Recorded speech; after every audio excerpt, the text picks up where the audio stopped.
He took The it on an manual. airplane? No, but the one that he used, they describe how he would use it on an airplane. So you Yeah, I can know, use but it on an so airplane. you can't use it on an airplane. So you could use it on an airplane, but there's, you'd have to, there's So some Bob, different, you have to do it. so First. Bob You got to didn't house do it it. differently. No, you So could use it on an airplane. Bob Oh didn't yeah, do Bob it. did. No, yeah.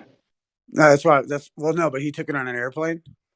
No, he was trying to measure Yeah, the no, rotation of the that's what Earth. my question is. My question is that if you took off on an airplane with the special housing for the ring laser gyroscope, because we know that the one on the airplane that's used to keep its level, that one doesn't wouldn't adjust. You're saying, right? You know what I mean? That one just maintains level for where it is, right? Even if it's going on the other side of the world, and it just nullifies the 15 degrees or discounts it somehow. And but I'm just curious if there was a ring laser gyroscope taken in a plane from go to point A to point B that actually measured the difference. Are you saying to measure that would be impossible, or No, it's not just at all. Not at all. It's not impossible.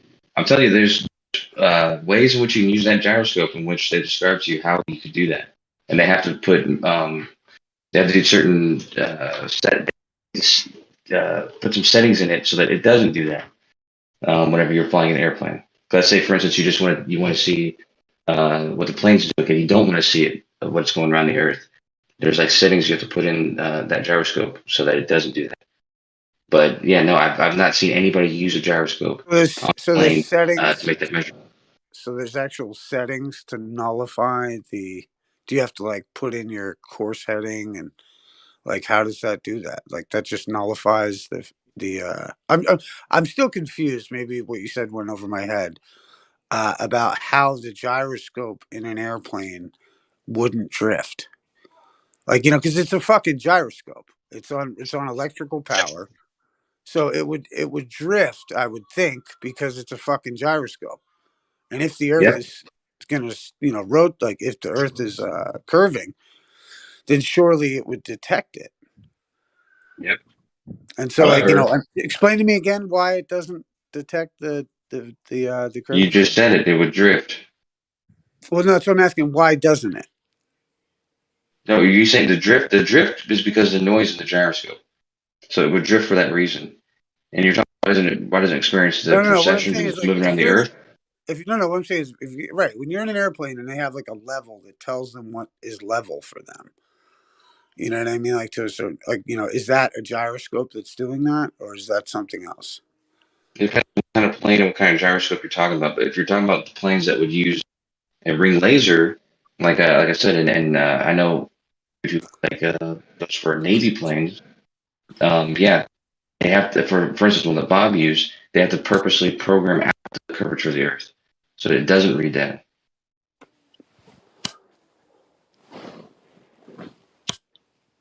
Oh, I'd have to see it. They program it to nullify the curvature of the Earth. Yeah, they do something. You have to read the actual the manual. the manual for it. It's in there somewhere. I don't remember the instructions, and I've never done it myself. So a ring laser gyroscope is just used basically to keep your horizontal plane of reference. Yeah, that's basically all it's doing. Well, it's used to measure, and then maybe you could use it for whatever reason. Whether it's to keep your, if you want Right. to So keep your. Well, it either is or isn't keeping your horizontal. No, no, it'll tell you if you're curving, if you're deviating. So if you want to stay level, you can use it to do that. If you want to instead measure if you are deviating, you can use it for that. But yeah, just it are you measures. saying It keeps its rigidity in space, or if you it attempts. didn't if you didn't program that thing to adjust for curvature, would an airplane just fly into outer space or attempt to? It No, would just be raising in altitude as it didn't curve or adjust. yeah, you're exactly right. That's exactly what happened. Sounds very theoretical, though. I think we need to see the the open The source manual. software the open source. I'd like to know how you correct it. I mean, it must be standard correction for any pilot who gets To a be plane with a clear, gyro. Where's to the be clear, correct? What is the correction? Do you have like a somewhere to for be that? clear, what you just asked about the plane flying into space, that was nonsensical. That's why I said that's what happened. That would not. You That's just not. said. The question is not even. Were you being ironic? No, I don't know why you asked that question. I don't know why that makes Well, sense why to you. did you agree with me sarcastically or? I agreed with you sarcastically and out of bewilderment why you even asked that in the first place. Well, why? If you're setting your horizontal from point A, right, and that's where your horizontal is from point A, and it keeps its horizontal from point A and won't deviate from point A, right? Because now you've subtracted the curvature of the Earth, like that doesn't come into account at all, which is what I was is saying, right? It's not going to take that into consideration. So the only point of reference it now has is its horizontal from its takeoff point. It will fly directly into outer space because that's its horizontal. So why are you being sarcastic? Yeah, because what he asked was if you didn't correct for your horizontal, would they just fly to space? That's what he asked me. Well, Okay. of course it would. No, first of all, when you're flying a plane, Hey, right? Kosho, is it You're because not everything you're doing is based on a gyroscope. Okay, it's also based on, let's say, what you can see, this and conversation? let's say what else? Your thrust, Kosho, how much thrust it takes. It takes thrust to actually go upwards. These are silly questions. No, Kosho, we were talking specifically in regards to the gyroscope. We weren't talking about thrust, what you can see, what the birds were doing outside the porthole window. We weren't talking about any of those things. We were talking about the gyroscope. Well, if you were raising an elevation, if you were going upward constantly, and the gyroscope was at least telling you your moment to moment change in angle, it would be able to detect that. Which is what the only reason it's there is to tell you in short intervals of time how much you're changing by, not by a long span of time, because there's going to be less error in that short spans of time. But you haven't. You've kept your horizontal. You're flying perfectly horizontal from point A, so you haven't changed anything. You're think of it flying like a perfect straight line. think Sorry, of it like It this. doesn't. Oh no, I was just saying. Think of it like this, Kosho. You know how you think like when you use a sextant, you're creating like a line that goes planarly into space. Yep. Okay, so imagine like if you had a fucking gyroscope in a plane, it would follow that path. Hmm. Except So for when you get that to whatever hold on, point, that line of no sight 2 path points. take you into outer space because you'd be looking at a star, right? And you're trying to get the angle off of the plane, off of the globe, right? So like imagine like if you were to use a gyroscope and follow the gyroscope, it would take you on that same imaginary plane that you think that you're looking at to I come. understand. I understand what you guys think and how wrong it is. The problem is not that I don't understand what you think. You think that the horizontal from one position is going to maintain a horizontal the entire time, when No, Coach, that's not the case. I just want to It's see the not base. the case. Okay, that's fine. I just want to see the Well, basic no, settings I have to change on the gyroscope I'm going to to address the thing you nullify. guys just got wrong, man. I'm not going to move on to this other You're thing. such a If Democrat. you What a guys really left. think What, you guys think that a what a horizontal for one lefty position, fucking Biden voter. you think a horizontal from one position is going to be also a horizontal from whatever point ahead of the plane you are now, which is not the case. These are Kosho, two if you not use parallel a horizontals. gyroscope, right, just like a sextant, right, like in your imaginary bullshit world, where you use a sextant and fucking get a baseline from a curved surface, right?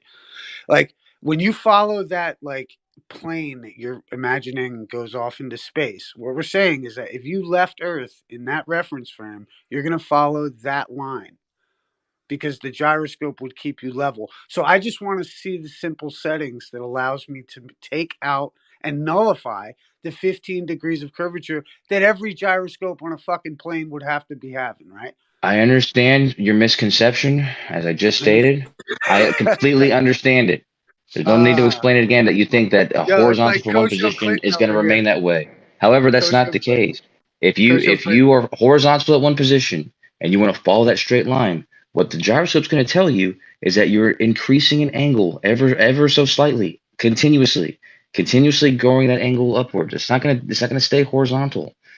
So I don't know why you would think that. You're gonna be angled upwards constantly. It's not gonna keep horizontal.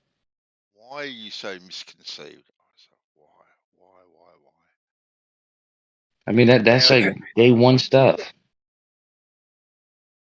You're the one that says it gets horizontal, right, from point A, and now it has that horizontal, and now you are arguing, right, that horizontal now won't be horizontal, and that horizontal, you're actually arguing that horizontal won't lead into outer space. I never said any of those things except for that last part. I didn't say the plane. I didn't say the plane finds horizontals and keeps that horizontal. So the plane will go into outer space because it is going Bandsaw. horizontal. It was Issa who brought up horizontals and keeping horizontal. I never said anything about that. I said it doesn't do that. I said it can't do that. Okay. It doesn't find a horizontal then keep a horizontal. What it does with Kershaw, no. can you explain to us how how does the octant works in an airplane? The octant? Yeah. No, I can't explain to you. I don't even know what that is. Equivalent to the sextant. Okay, no, I can't explain to you how it works. It requires the level flight. Okay. So if there's a deviation you're talking about, you wouldn't be able to do the elevation angle with your octant. Exactly. Yeah. Even though you are on an airplane. Yeah, that's what I'm saying. That's what I'm stating to you. There is no deviation. I'm stating to you that it doesn't. That's what I'm stating to you, is that it doesn't keep a horizontal. It can't do that. It doesn't find a horizontal and then maintain that path. It does not do that. It maintains level. It's capable of maintaining level because what it does when it maintains level, you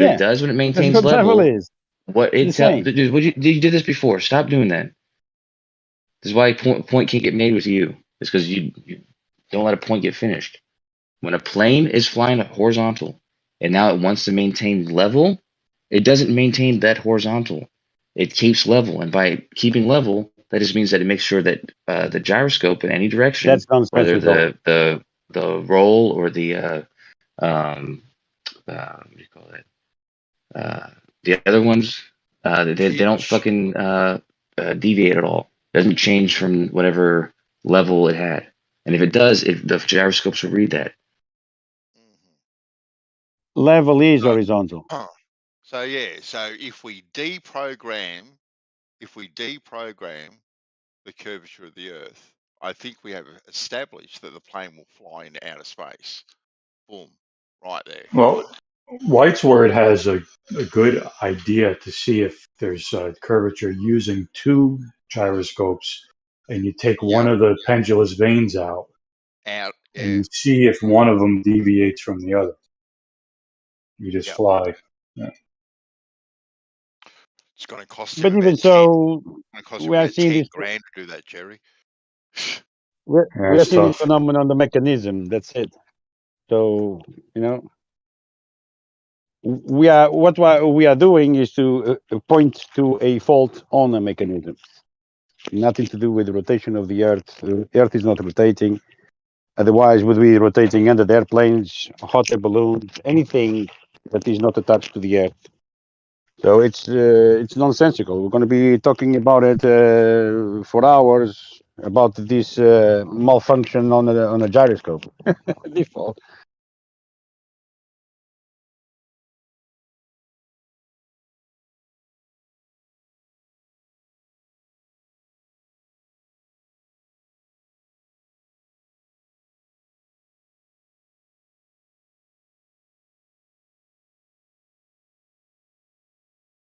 But I see Eggshells is here. Maybe he could get through to George what Kosho was trying to get through to, but just failed miserably. What were the two positions as you understood them, Jerry?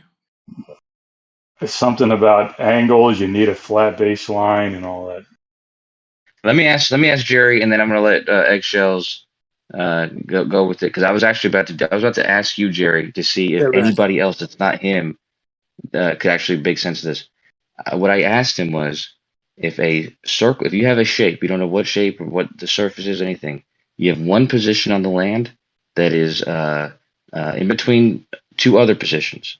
So let's say there's some circuit that starts at one position, you travel, and you end up back in the same position.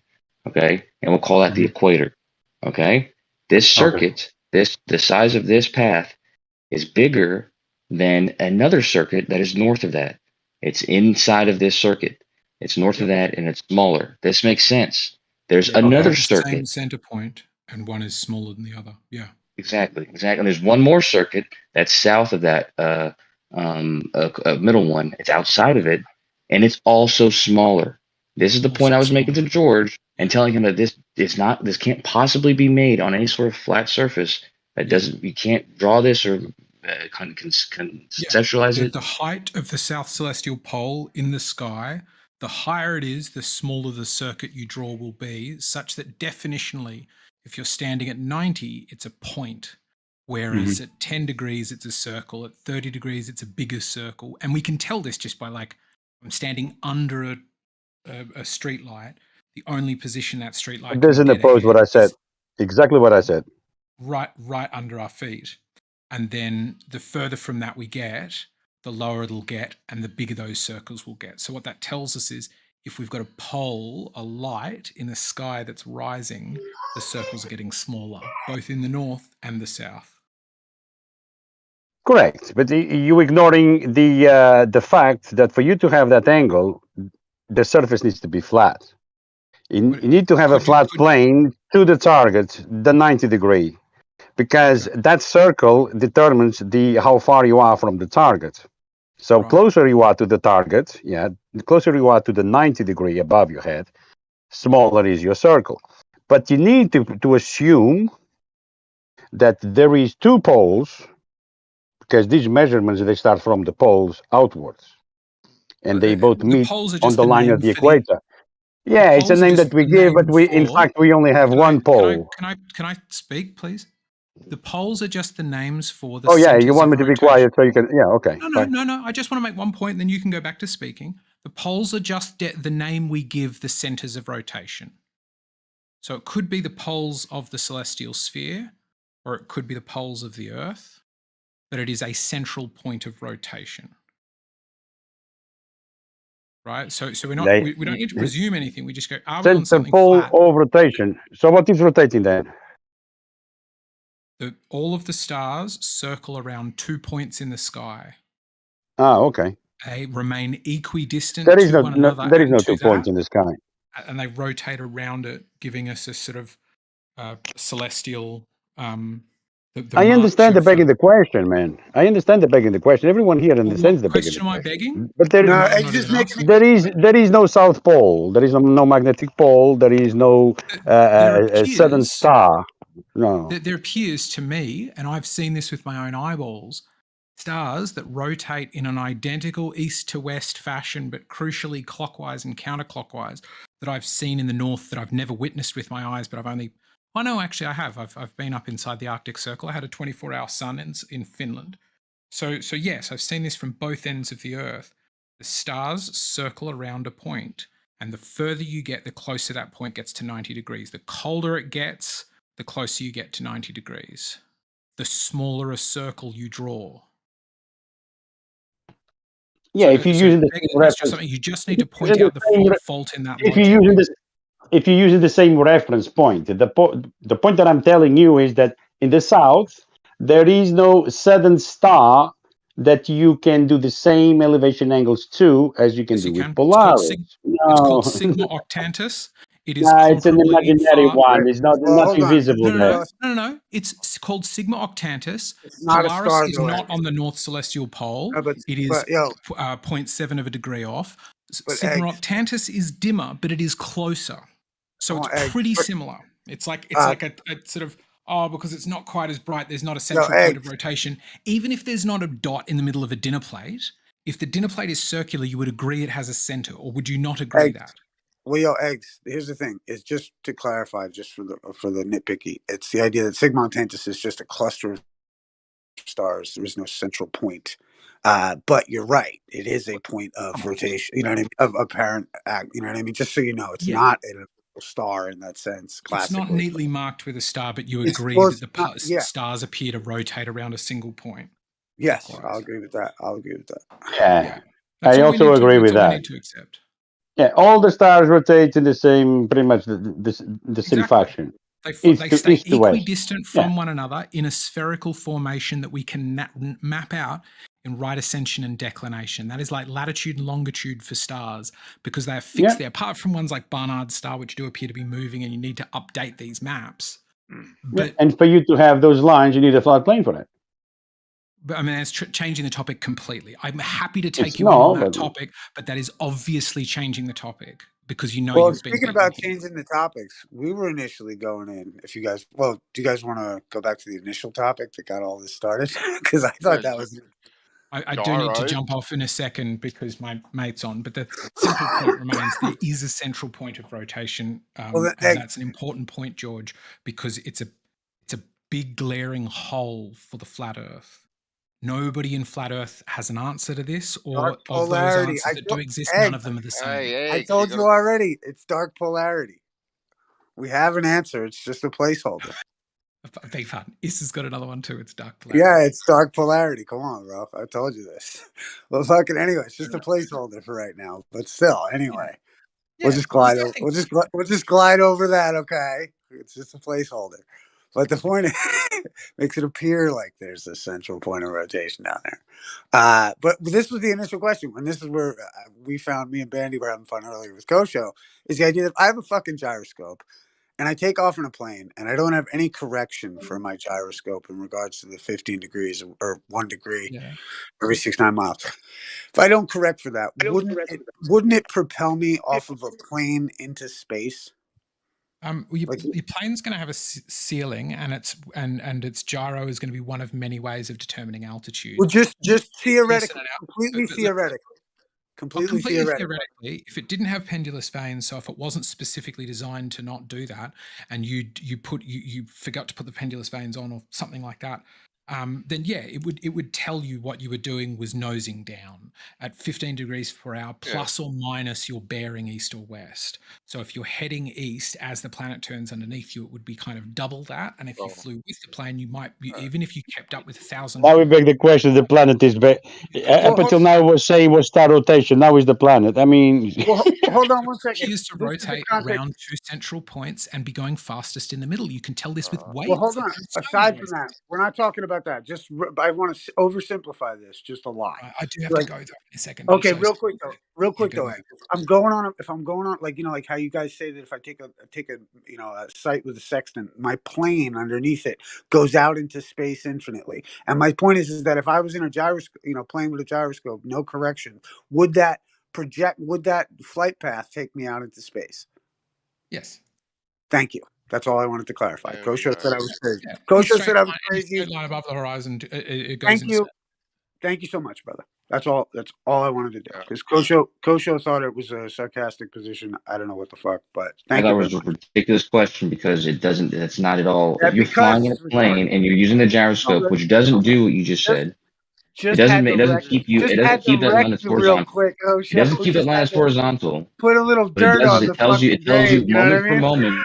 It tells you moment. Yeah, you want to talk over me trying to correct what you're saying my position was. I need you to shut up while I tell my correct position. Okay? Good luck with that. Because I never said a plane does that. What I told you was they don't do that whatsoever. A gyroscope is going to tell you that if you're raising elevation. Because it tells you moment by moment. It tells you moment by moment. But if you're changing that angle, and if you're raising elevation constantly, you're going to be constantly changing your angle. So that's not going to tell you that. You actually did if instead you had something that was had you go in a straight line, or keep your horizontal, and that would go into space. That's not what a gyroscope does. I'm like the Riddler in jail in a bad movie. He's not like the Riddler, like from Batman. He's like in jail at the end of the movie, and he can't believe he got caught. He's like, well, dude, if you're gonna say my position is wrong, and then say a different position I never said. Well, you actually did say, Kosho, you did actually say that you could deprogram the curvature of the Earth, And that's Yes, that's right, where, Benson. okay, and that's when, well, if it's deprogrammed and now we take off in a plane, so we don't have to worry about the curvature of the Earth and all that sort of stuff, and now we're flying horizontal, now we're going to fly off into outer space. No, you're not, That, Bandsaw. And this is the where part. you This is are. this is why it's worth it for you guys to not talk and Yo, then tell people my Benzo, I guess the positions and then let Grovers me really do talk so you guys can disagree. hear the position. This is what I'm I saying. guess the There's Grovers no really do point. disagree. There's no point. This guy's gonna be an asshole and then say things that I didn't say and then talk for Yeah, me you when I'm did say talking. them though, Just show. But you let me say, let me tell Bandsaw why that's not at all what I said or what they would do at all. Okay. Bandsaw, what do you think is the purpose of them making sure that the curvature of the Earth is not, or the rotation of the Earth is not in the plane? Well, one would imagine that if they deprogram the curvature of the Earth, like if the curvature of the Earth was there, right, and you want to keep that program in place, right, you'd want to make sure that you follow it all the way around, so you don't fly off into outer space. But if the whole idea of a gyroscope is to keep you horizontal, right, and these things are set from when you take off to when you land, so you have your horizontal set at point A where you've taken off, and now all of a sudden now you have deprogrammed your gyroscope, so it's not going to follow curvature of the Earth. It is going to keep that horizontal at point A, because now it's not going to listen to what the Earth is going to do. Right? It's not going to listen to that at all. It's going to keep that horizontal. So that horizontal, in theory, will point into outer space. Now it It's probably won't fantastic, reach man. So, there. no, It probably won't reach there because there won't be enough fuel and all that sort of stuff. Right? But I get it, following Bandsaw. that line, Kosho, that's where it would lead. Fantastic, Bandsaw. Now, here's where you guys are wrong. Specifically you now, okay? Me. The plane, the reason why the gyroscope is in there and the reason why they would deprogram that is because what they want the gyroscope to tell them is what the plane is doing. So if the plane is following around the Earth level, the gyroscope will tell them that. That's how they want the gyroscope to behave in those circumstances when they're trying to ignore that noise. It's because that is not information they need. What the Earth is doing or what they're doing, in reference to free space. They want to know what they're doing in reference to the surface of the Earth. And as they're going around the Earth and they want to stay level, they don't want to follow a horizontal line at all. They want to make sure that they're level, and if they're not level, if they're deviating any three of the axes, it'll tell it that. Just give it information about what the Earth is doing, which is irrelevant to. It's irrelevant if you have the country that you travel into coming towards you or away from you. I mean, it would be irrelevant. You wouldn't have to account fuel or anything for these things. After all, the airplanes, they're going to fly backwards as well.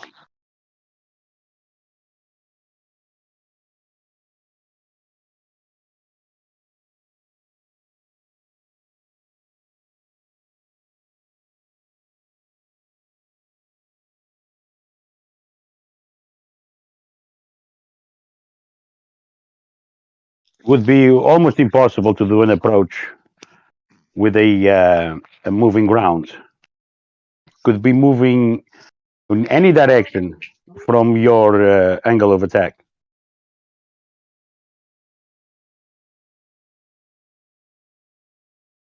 If that was the case, all the airports, I mean, the runways would had to be pointing to a specific direction because of it.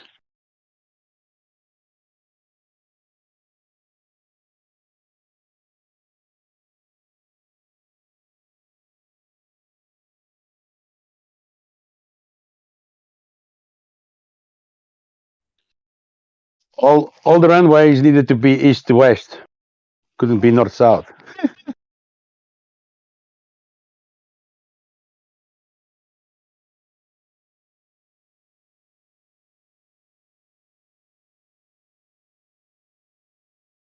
Have you got an example, Kosho, where they've actually deprogrammed a fiber optic gyro? I actually did Google it, and I can't actually find anything where that you actually can deprogram it or that they actually ever have. Yeah, you have to look for the one that Bob Nodell used in his measurements, and then look for the user manual for it. I Well, don't know. I don't have it with me to give to you right now, but it's in that no, manual. no. Fair enough. No, I wasn't looking for Bob Nodell's one. I was looking for maybe something That more official, like I don't know, something more official than Bob Nodell. considering that was Yeah. the one I was talking about, that's the gyroscope I was talking about, which is a fairly expensive gyroscope. I feel like it'd be perfectly reasonable to use that gyroscope, at least in the circumstances of what I mean, I was literally talking about that gyroscope. I brought that one up. Yeah. Look, I'm not saying that you were talking about any other particular one. So the model and all that sort of stuff, I'd have to get off his YouTube page. I can sift through old information that I have and No, see if I I still. can do that, Kosho. I'm not gonna. You don't need to do it. I can do that if that's where it is. But I thought it might apply for any old ring gyro is all. Well, no, I mean, Or ring laser gyro, I should say, not gyro. yeah, I mean, I wouldn't imagine all of them can do that, but certainly. Hold on 1 second. Fair enough. So I'm making this picture at the same time. Okay. You were sounding a little bit worked up, Kosho. Well, yeah. Well, I get pretty offended when I'm not going to say any names, but people are trying to express my position as it's silly when they're the ones being blatantly silly and not expressing what I said at all whatsoever. Not letting me speak long enough to even say my position. It's pretty annoying, to be honest with you. You actually get to speak, Kosho. Come on. Don't go Yeah, there. it's not about getting to speak. It's getting to express my position that's being expressed for me. But, yeah. No worries. Let me finish this. Did you have a good date night, Kosho? Yeah, well. Oh, cool. What did you do? Took her out. We almost did see the ISS. Oh, no, you did not. Almost. It was too low. We actually had movie night. Saw a good movie called Hypnotic. Have you seen that one? Is that about the hypnotist?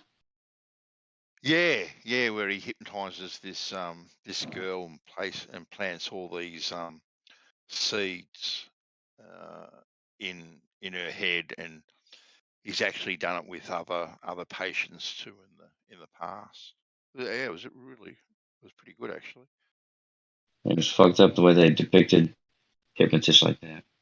I was offended. I was very offended. Really? Well, no, not really. There are hypnotists that really do stuff like that. So, but it just makes them seem like rapists and that kind of stuff. Oh, yeah. But there are, like I said, there are hypnotists that do that. So. That is pretty creepy. This is. Hold on. Circle with access to. Circle this thing. Let me see here if I can. Select axes. Okay. I'm almost done with this picture because I'll ask you the same question, Bansal, but I already know your answer. There's no point. What's my answer? Well, I mean, it's the right answer, I'm sure. I would hope. Well, it generally is. Come on. Yeah, it's regarding 3 circles and whether or not if you have 3 circles, 3 circuits, one is inside of one of them, so it's smaller.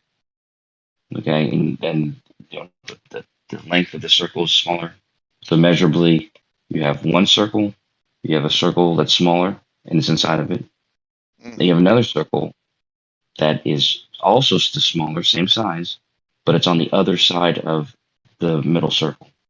So in 2 dimensions, this is not possible. Not any way I can imagine. I was trying to express this to somebody, and he just wasn't listening to me. So Okay. I don't want to say he doesn't understand it, but I just said he wasn't listening. So it was important.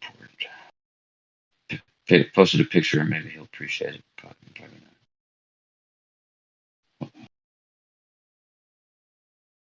Let me see.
Oh, don't stop, are you? Okay. Don't stop, my friend. Come on.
Yeah, man. Take a bow, my friend. Take a bow. Take a bow, man. Well done, man. Thank you, brother. Take a bow. It's like encore. Take a bow. More. That's what that means. Oh, man. Let's see here.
Bravo, man. Bravo. Pass the hat around. Boom. Thanks, guys. Yeah, it's just so fun. I love this little pedal I got so I can fucking jam. Because I'm trying to learn how to play with the pick. Oh, okay. We Yeah. Yeah, we went out last night for dinner and stuff. It was date night for us, so we went and did that, and we went to a little musky old pub. And anyway, there was a guy in the corner there, and he had you and your fucking Vansa.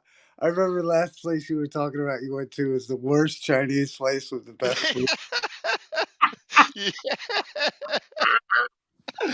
Oh, the musty fucking bar. Tell me more, bro. Tell me fucking more. Anyway, so fucking you walk in there, mate, and it's got this smell about it. And it's like you're in the right place. The vibe is right.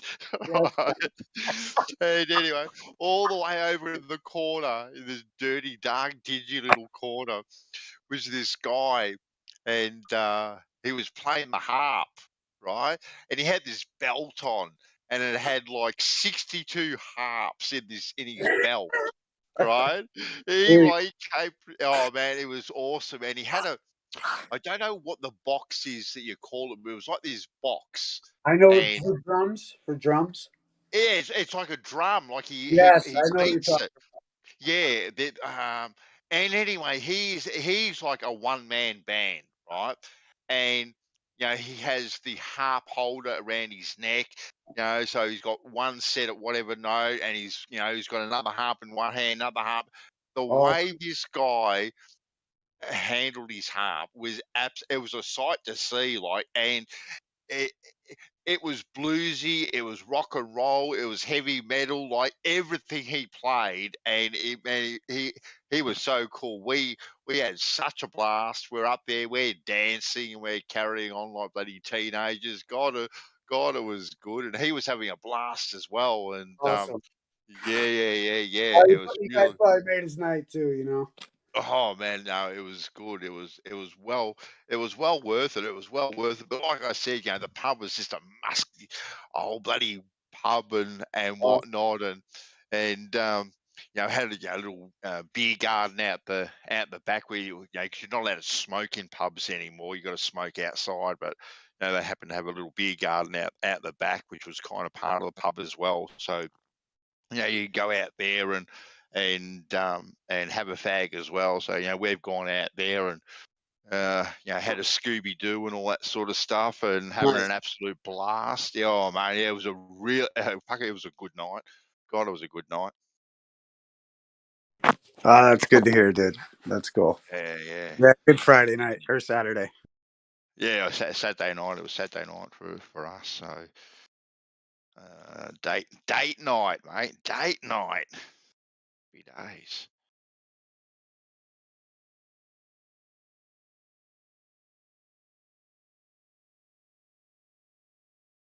Forgive me 1 sec.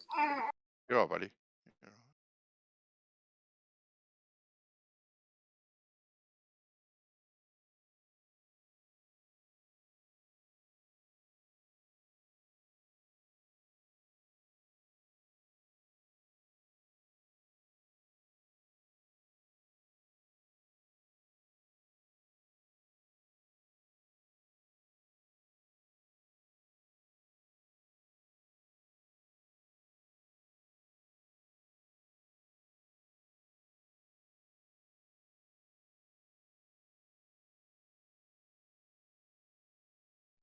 Yeah.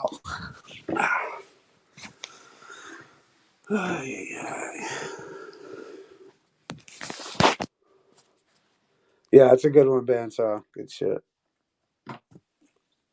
Do for a night out. Those,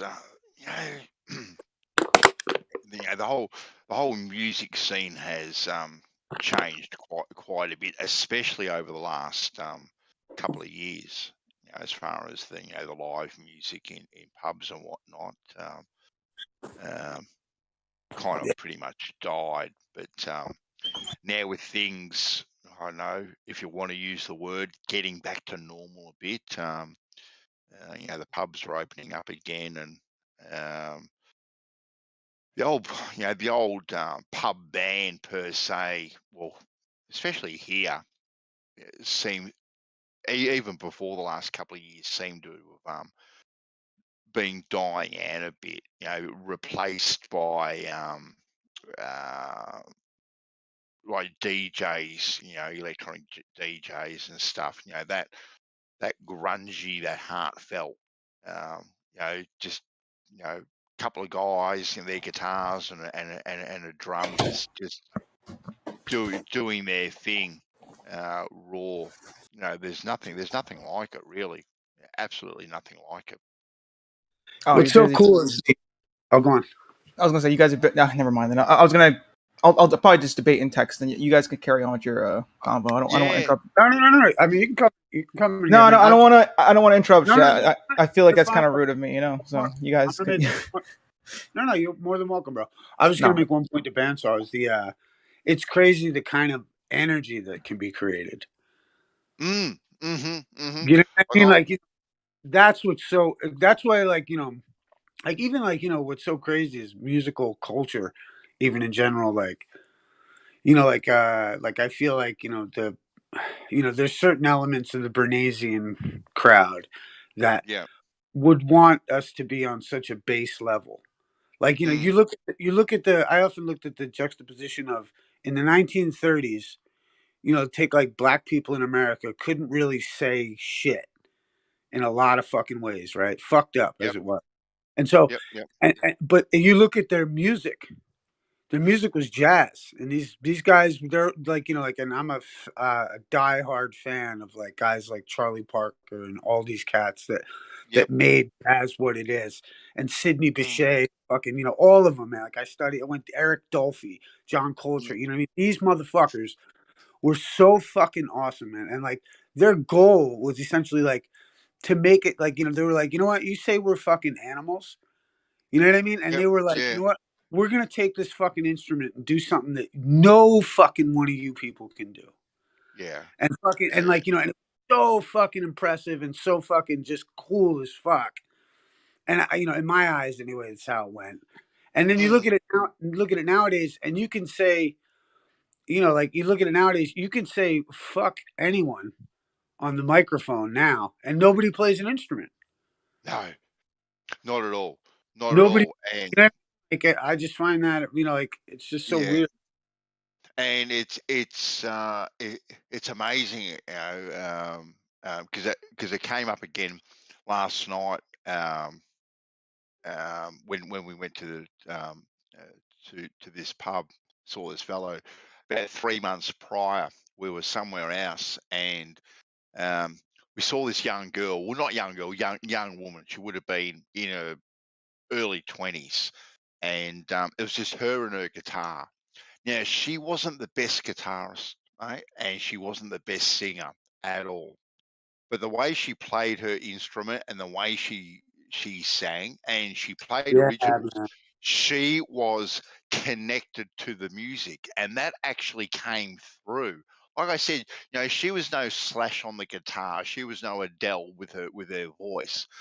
But the way she did it, she was so connected to her music, and that resonated through, and you actually felt, the emotion that she put into it, and it was beautiful to actually listen to, when people just put their heart and soul into things. I remember as a young man, I had a part-time job being a bouncer, and I was fortunate enough to see bands like In Excess, Akadaka, Cold Chisel, when they were just a pub band, right? They were just a pub band, right? just the boys up on, in front of a bloody raving man, and the way they played, the way they were actually connected to their music back then was it was something else. And even though they got a lot of good stuff, like when they went international, quote unquote, to me it lost a bit of that rawness, a bit of that dirtiness, a bit of that emotion. It became a bit too polished, commercial, I suppose, for my liking. I know. Anytime like you try to record, like, it's like the stuff from the best equipment, it's like it sounds too clean. Mm-hmm. You know what I mean? Like it sounds like, or I don't know. There's just something to the old. I don't know. There's so many ways to record, and it's such an art in itself. But Yeah. yeah, Yeah. you know, Yeah. like that old garage sound of just like a microphone in the garage is pretty cool sounding. Like, Yeah. Yep. Yep. Yep. Yep. Like we've got a lot of vinyl. We've got a vinyl record player. We play a lot of our stuff on vinyl. And the richness of vinyl, when it's playing it, to me, it gives it a level that digital just can't really replicate at all. For some, that may just be me. That may just be me. But the old vinyl records, when you listen to them, there's something about them. There's something about them. yeah, man. Yeah, like yeah. I think it's it's weird. I have some friends that are so delicately tuned into that kind of shit. Hmm. Where I'm not really like that. Like, you know what I mean? Like, I'm not so sound. Like, like when like it's weird. Like I've had friends of mine that are like, that's the sound. Like they know sound. Hmm. Where like and a lot of like DJs and shit. Where it's like I just I mean I appreciate it, but I don't really get the nuance of the. You know what I mean? I don't know what to say, but it's like it's weird. Like because I just like the music. Like Yeah. Well. it's Yeah. weird. Yeah. I don't pick up on so much of the. Like it's fun. I almost wish I could. I wish I did understand that, but I don't know. It's such an art in its own fucking right. Well, yeah. Look, I don't always either, mate. But Right, when you you tell the fucking difference between a yeah record and when you actually put that record on and you actually sit down and you listen to it and you're really listening to it, right? It's it's the difference between listening and really listening. Like when you sort of become immersed in the submerged in the music and the impurity of that needle going around the record and picking up every single little imperfection and all that sort of stuff. You hear it, you I kind of like. you kind of connect to it in I a don't know. way. You Uh, seen that? I like that picture of the record. That's like the Earth. It's got like the flat Earth map superimposed on the Earth, and it's a record, or like a record with the flat Earth map on it. mm-hmm. I dig that. It's like I feel like so much is centered around vibration. Yeah. Oh, look, the well, that vibration and the whole um That's how I see 430 this. 432 hertz and all that sort of stuff. I reckon there's something to all that sort of stuff as well. Yeah, we were talking about that last night. You know what's crazy is the Nazis decided on 440. Really? Yeah, Really? yeah, it was Yeah. the Nazis, and Okay. was like it was their orchestra, and if Damn. I'm not mistaken. And it's interesting that it was them that decided that 440 would be it. But it's weird because you're right. What is it? 430. Fucking I. 432. 430. 432. That's yeah. Yeah. Yeah. Yeah. And the I had a tuner for that too, so you could tune down. Like, but it's cool. Uh Right. Okay. what the fuck was I gonna get into? I was gonna say something, but I forgot. Doesn't matter. But Armour has come in here to debate, mate. Well, Like, no, I don't want to ruin the vibes. I mean, no, no, debating is fun, but I like the convo you guys were having. It was pretty chill. yeah. Oh, look, you won't wreck the vibe, mate. Like, we're all about the vibe, and part of the vibe will probably be, destroying you once again. Oh, come on. So Yeah, it all adds to the vibe, doesn't it? Helps. Like, 'cause, you do seem to be a little bit confused by the looks of things, Armour. I'm Like, what not do you? confused. Don't worry about it. But you guys continue your little talk unless you really want to debate. But I mean, I'd rather just chill out. A little. You mean a little changing talk? Yeah. What do you got? Yeah. No, Oh, you, because because you did come in hot. You did come in hot saying that you wanted to debate. So, Yo, we're you very know, we yo, we pride like ourselves on being accommodating. Right, that's what we yo, do. bad stuff. Arma, no disrespect, you sound like you just had like a pre-workout. Pre-workout. Coming into like, get her done, What's going on? I didn't see the chat. I got no clue what's happening over there. Okay, so what was it? It was who sent it? Shit, why don't I just click the thingy? Okay, so it was George that sent, the typical egg and salt water or whatever, and then or the egg and water, and then the different types of, if you put salt in it, it does this and whatever and does that. And at the bottom it says, "Where is gravity now?" All right, but like, man, see, this feels so unnatural. You guys were having a chill chat, and I came out of nowhere with this fucking debate shit. Like, Oh, you're good, bro. It's a debate. You're good, man. Shit, we love all this shit. Eggs yeah, and okay, salt. but it's love just all like, when you're like, I don't know, like you go into debate and like not heated, but you're like, okay, they're asking for it, so like, you feel fine destroying them. Like, I feel like you guys were having a chill chat, so I don't feel right destroying you guys in this. You know what I'm saying? So, like, right. Coming in out with a Well, freak. it well, feels you've already- unnecessary. you've already Pre-workout. just- You can hear it. Yeah, well, just shit talk me, all right? And then I'll get in the mood, all right? You got. I can't do it when you guys were just having that chill chat. Like, it just feels You sound wrong, Oh, that's good. What's that's a low blow. What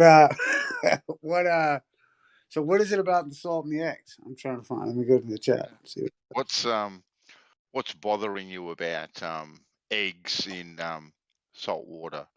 What really bothers you? It's more so the meme that someone sent where what's his name? The one guy from Star Trek, I forgot his name. But he's like, "Where's the gravity now?" Like, Yeah. that's no, you need a force, for buoyancy to work, all right? Like, without the Really? force, yeah, because without a downwards force, there's no reason for things to want to assemble themselves, all right? Like, like an electromagnetic kind of a pressure. Yeah. I don't even, that flies right over my head. I don't know what the hell this electromagnetic thing. The point is, you need a force, all right? You use a compass, right? Sure. So it's evidence of like magnetic flow, right? Okay, there's magnetism. There's electromagnetic. We have electricity in the sky, like lightning and stuff. So we have an electromagnetic evidence for electricity and magnetics. Okay. So, what if there was like a certain pressure that was generated by that electromagnetic activity? Yeah, but that's just sort of, you're kind of just saying what if, though. You know what I'm saying? Like, well, I'm saying you're kind of like gravity's like a what if too, though. No, not the effects of it, though. This downwards force isn't a what if, though. We see the downwards force. I'm not saying mass attracts mass, but there is a downwards force, though. Well, I can agree. Let's say if there is, right? I'm not too well versed in it, right? And the idea that there has to be a downward force, but the idea that if there is, you know what I mean, then would electromagnetics possibly explain it? I don't know. That's not my field. In fact, none of this is my field. Right. I'm not a science guy. But I'm saying, I'm trying to say, like, to you, like, to what effect? You're saying that there has to be a force, a downward force. There has to be a downward, yes, some kind of bias. I'm saying, okay, if that's the paradigm and there has to be a force, then, what's your proposal for the force? I'm just saying there is. Obviously I'm saying it's gravity, but I'm not saying like, what it is. I'm just saying there is a downwards force, and you need that in order for you to have this layering effect.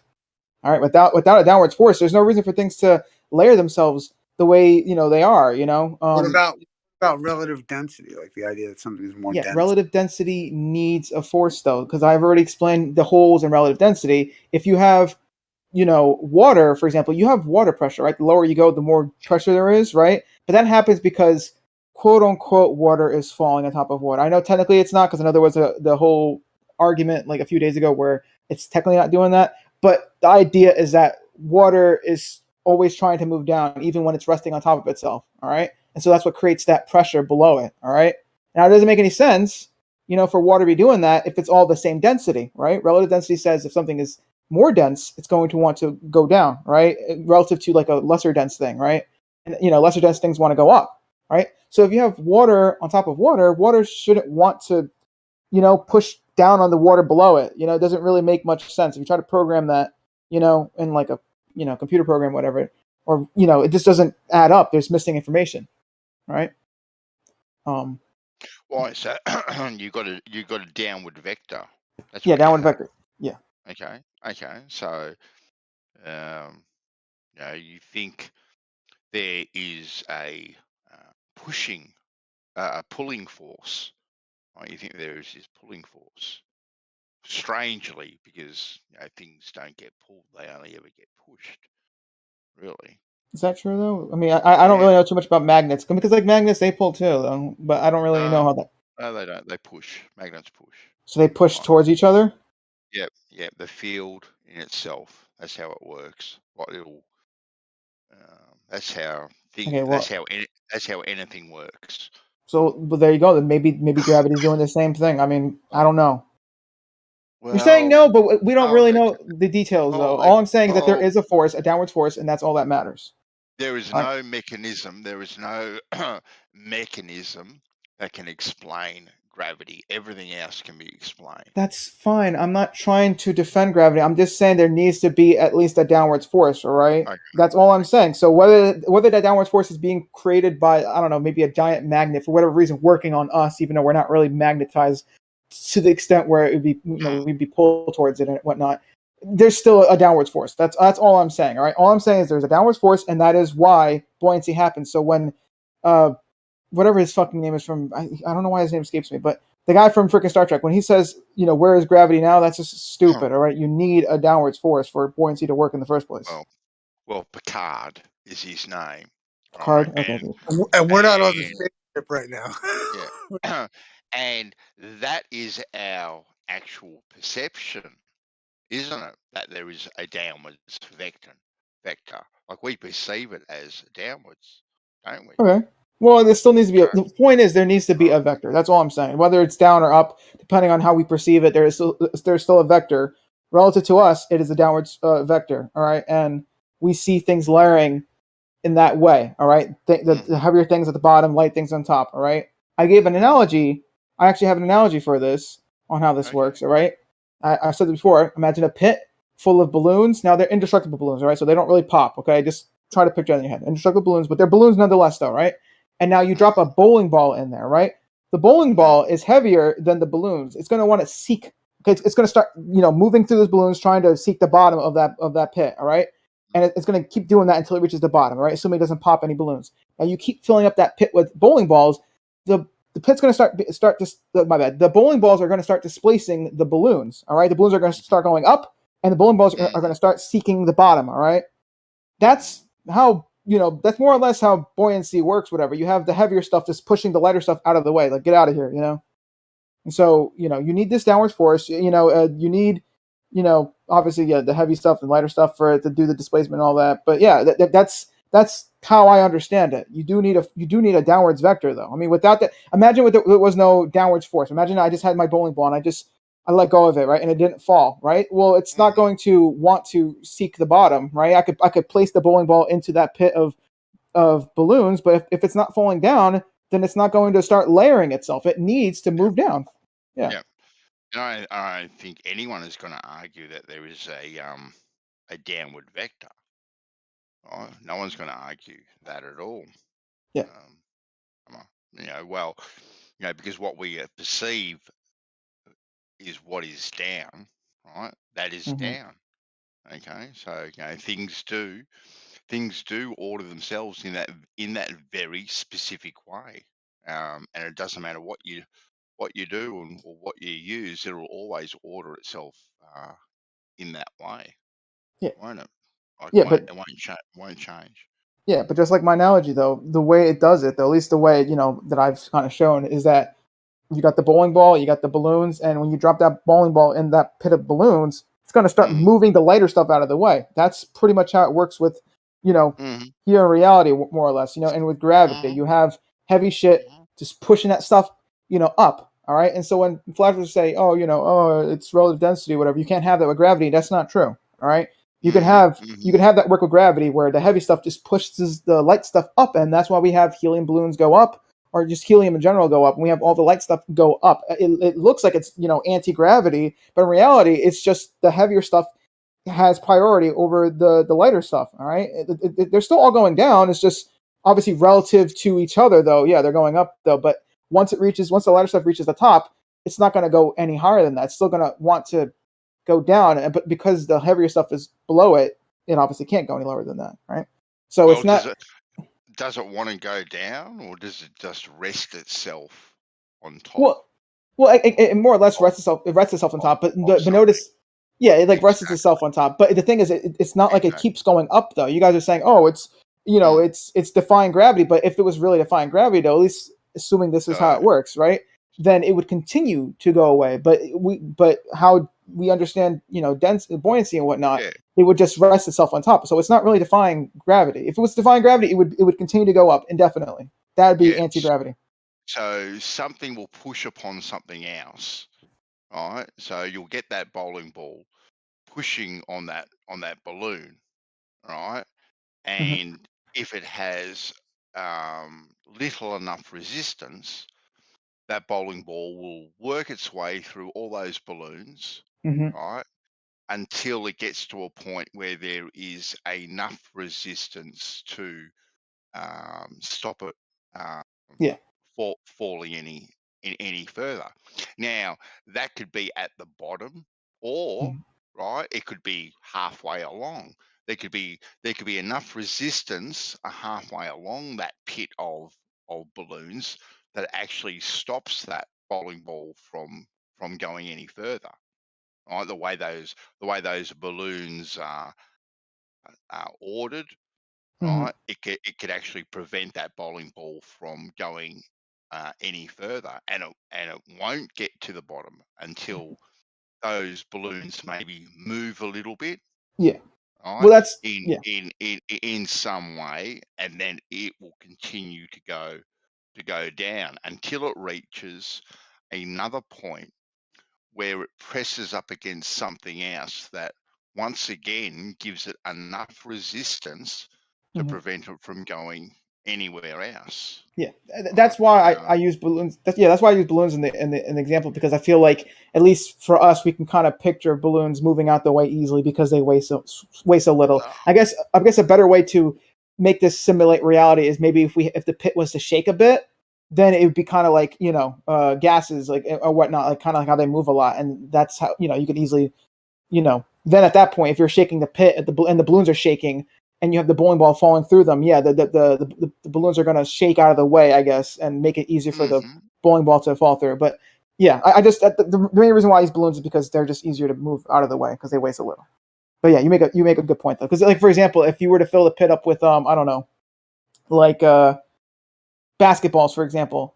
Like the basketballs, the bowling ball isn't gonna sink to the bottom because the basketballs are just, even though they're lighter than the bowling ball, they won't move enough for the bowling ball to actually get through. No, unless you can use the same. The balloons is fine. I was just, you don't have to change your analogy, because until you shake that pit with the balloons in it, because that bowling ball's it's reached a point where they're ordered themselves and it gives itself enough resistance. It'll stay there. So the balloons is fine. You don't have to change it to basketballs or tennis balls or whatever. There's no problems with the analogy. Well, I wasn't changing it to basketballs. I was just saying if I was to change it to basketballs, it wouldn't work as well. Like you would really have to shake that pit if it was with basketballs. With balloons, you probably wouldn't have to shake it as much because they weigh so little. It takes so little energy to move them out of the way. That was the main reason why I was just kind of showing you with the basketballs. It's not that good. You would need to shake it a lot more. Yeah. But yeah, that's kind of how. Yeah, so it's basically just stuff finding its equilibrium, right, of least resistance, right? That's what it's doing, right? Yeah, that's one way to say it. So as long as there is resistance there, something will stop it'll stop dead in its tracks until it gets, you know, little resistance, and then it'll start to move again, and keep on moving until it, you know, once again gets more resistance that it can't press on it hard enough to move any further. So that's basically all stuff is doing. Now, you want to invoke gravity, which is just weight. That's all gravity is, right? The word gravity was hijacked. You know, it originally means weight.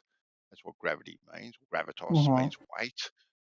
So I'm quite happy to use gravity, because gravity just means weight, the weight of something.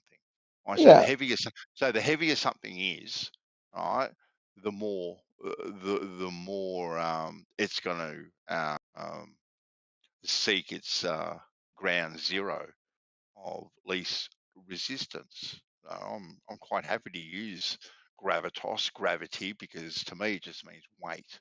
That's more. It doesn't mean force or anything like that. Now, why do things actually order themselves that way? Well, maybe because of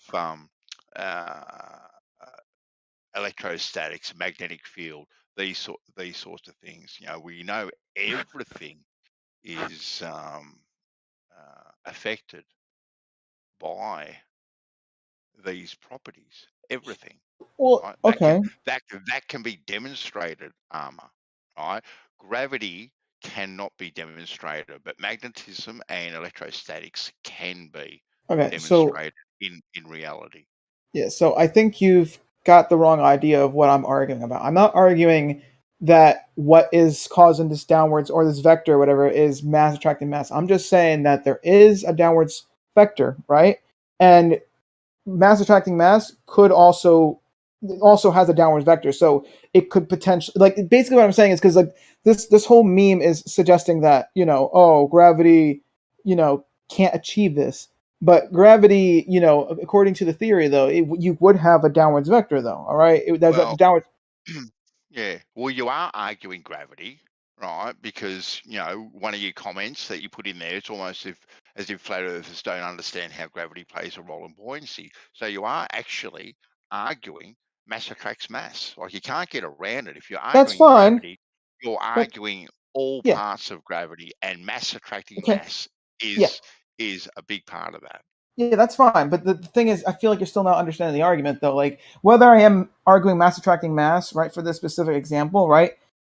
Well, the thing is, all right, all I'm saying is that gravity also has a downwards vector, right? So it checks out with this. So the claim that where is gravity now is silly, because gravity also has this downward vector, and we expect the exact same thing to happen on a ball earth with gravity, like this whole egg and salt water thing. We expect the exact same thing. So having, you know, Picard, that was his name, right? Saying, where's gravity now? That, I think that's silly, because we expect the exact same thing. It's just a really silly meme. So then, if you want to invoke gravity, because you are invoking gravity and mass attracting mass, why don't things fall sideways with your gravity? Why don't they fall sideways? It has to do with like scale and all that. Like, you What do have. you mean? What do you mean scale? What's scale got to do with it? Why don't things fall sideways with gravity? Okay, so I imagine it's very similar to magnets in a way. Like, you know, like I recently, not recently, but maybe like a few months ago, I bought like these magnets, right? And I think they're neodymium or something. I forgot how you pronounce it. Yeah, neodymium. Yep. Yeah, and as I stacked them, they got stronger and stronger to the point where it pulled the other, like, stacked to itself, and it actually sparked. I was like, oh shit, that's powerful, right? Yeah. So you gotta be careful with them. yeah, that was fucking crazy. I was like, oh shit, and even chipped a little bit. I was like, okay, I'm not doing that again. But anyway, yeah, like that magnetism started to stack and whatnot, right? You know, the more magnets you added, right? So I believe it's very similar with gravity, where the more mass you have, you know, put together in a spot, you know, the stronger that gravity gets. So when you have an Earth-size mass, right, the gravity is what we see it to, you know, to be, you know, like what is it, accelerating to the surface at 9.8 meters a second or whatever, right? It gets to that point, right? Yeah. So now think about how big the Earth is, right? And compare that to, I don't know, for example, like a ball, I don't know, basketball, whatever, right? The amount of it, we're talking Well, yo, Arma. quintillions of times larger, all right, that the Earth is compared. So I get that. so the gravity would be quintillion times stronger. I get all that, but why don't things fall sideways with gravity? Yeah, okay, so because things are falling towards that, like Earth or that mass or whatever. So or whatever you want to call it. Okay. I don't Well, want to yo, say mass. Bandy. Hey, Bandy, Yeah, buddy. if I may, yo, Arma, are you just like you wanting us to concede that in your model that makes sense? Well, because I don't really get the argument. He's saying sideways, but the thing is, Well, we regardless of the sideways position, I'm just saying, like, because Yeah. I will grant you this, and I think Bandy will grant you this too, is that in your model, that answer suffices. Mm-hmm. Yeah, You know what I mean? But then the other side to the other question, and this is more, I guess, what's brought us all here, is the idea is, does that seem more likely, than the alternative that we're proposing with electromagnetics? Because I will grant you that in your model where things do that, yes, that kind of makes sense. Mm-hmm. However, is it likely that that's what's happening? Is our question. I don't know. I mean, I wasn't really trying to defend so much, the story behind gravity. But I was more so just defending that, the egg thing can work. Like, I feel like we're kind of getting off, a little bit off topic. Well, no, like, I feel like in your model, like, yes, it could work, to that extent. Like, they have that mapped out pretty good as to how that would work in that model. Yeah, that was my whole argument. Right. And yeah, no, so I would, and that's what I was just trying to get to, because even with Bandy, it's like he's not even trying to make the claim about whether it is or isn't. It's just about, this makes sense in this model. Why don't you understand our model? And I think that's a different question than, is it likely that that's actually what's happening? Well, before I answer that, are we more or less done with the floating egg thing, or are we good? Like, we done on that? I mean, I think it makes sense in your model. The next question is, does that make sense logically when we have evidence for something? And this is where Bandy can now make up his argument of, do things go sideways? Well, yeah. Okay. So once again, I just want to make sure. I just want to make sure. We are done with the floating egg thing, right? Like, we can move on from that. Because I don't like kind of mixing. I rather like, I like having things straightforward, kind of. Hear what I'm saying, though. Hear what I'm saying. Like, I think most of us would grant you that in the globe model, these things have some kind of semblance of logic and reasoning behind it. It just becomes the next question of, is that the most likely logical real answer as to what's going on? Okay, so listen. All right, I know I'm repeating myself. You're repeating stuff. I just want to know, we're done with the egg thing, right? We got to confirm this. Otherwise, well, if it keeps the vibe going, we might not be. I don't know. Yeah, we'll keep the egg going all night. We'll hard boil it. We'll soft boil it. We'll mash it. Well, because the whole original argument was that meme. We have to confirm whether or not we're done arguing this, or you want to move on. If you want to move on to whether gravity makes sense or not, we can do that. But can you understand that we understand? And I would think even the person who posted that meme understands the theoretics in the globe position. So then, why do you make that meme then? He says, "Where's gravity now?" That's stupid. Why is Picard saying that? Hey, what is gravity? What is gravity? What is it? That's the thing. It's not. It's that the whole what is gravity is relevant though. The whole point is whether or not gravity would have the same results with the egg floating or not. That's all I was arguing. If you want to move on to what is gravity, that's fine. Man. Look, if you want to move on, to what is gravity, that's fine. But I want us to all be on the same page. Are we done arguing the floating egg? If we are, then we can move on to what is gravity. If not, then I'm not gonna answer. We gotta kind of figure something out here, I haven't even seen the fucking name. The floating egg thing. So salt water, fresh salt. Hold on, I'll get it for you. I'll repost fresh water. This is the floating egg one. Yeah, the floating egg thingy. Yeah, and it's like salt water, normal water. Where's gravity now? Well, I think it's just an explanation. It's just an explanation. Thank you, Bandy. There it is, mate. There it is. That's that one. Let me see. Yeah, I just think, just kind of poking fun at it, man. Yeah, but it's like incorrectly poking fun at it though. I know, but it's kind of funny though, so it works. So why does the rotten egg float on the water? Well, what now? The rotten egg floats on the water. Why is that? When the fresh egg sinks, isn't it an egg? It's buoyancy. Isn't it the same volume? It didn't change its mass. Yeah. Why the rotten one, the one that is expired, floats on the water, and the fresh one sinks? Is that what this? That's what this meme is? Is raw? I thought it was salt water and not salt water. It could be whatever, but the rotten egg is the same. If it does the same effect, it doesn't sink; it floats. The rotten egg is. If you want to move on to the rotten egg argument, we can do that. But in this specific meme, there is no rotten egg. Okay, all that's here is salt water. What you see is an egg floating or in the middle of the water and not on the bottom. Yeah, that's what you see. You don't know the state of the egg. Yeah, so if you want to now move the argument over to what if a rotten egg, then that's fine. All right, but in this specific meme, though, I want to make sure we're on the same page. I mean, we got to seriously, you know. Yeah, I want to make sure that you are on the same page. The fact that we detect if the egg is fresh or not by putting it on water and by looking at its behavior on the water, if it floats or not, you know, it's debunking gravity because there is no mass attracting mass over there. Because the egg, if the egg is not proper for consumption, it's going to float. Yeah, damn it. It's hard to argue against that, ain't it? How does that debunk mass attraction? I'm confused. God damn, what's that, man? Take this one step at a time, George. How does this debunk? Go on. Say what you were saying again, because I have no idea. The behavior of the egg is the same mass, the same volume, nothing changed apart from dates apart. It was fresh, it's not fresh anymore. Different behavior in the water. Okay. Same medium, water versus water. You could put salt or no salt. It doesn't matter. When we do the test for fresh eggs, we don't put anything on the water, just fresh water. You put the egg inside. If the egg is fresh, it sinks. If it's not fresh, it floats. Okay, or starts coming up. Okay, so we're moving over to the fresh one. Okay, so let me see real fast. I don't have a whole lot of knowledge on fresh eggs, whatever. I heard somewhere that maybe there's because I know an egg isn't 100% vacuum sealed, if you want to call it that. So I think there's little pores in the eggshell. So maybe common sense, man. If you study a little bit of cooking, you learn how to debunk gravity. Doesn't debunk gravity. So let me see. So what is the difference between?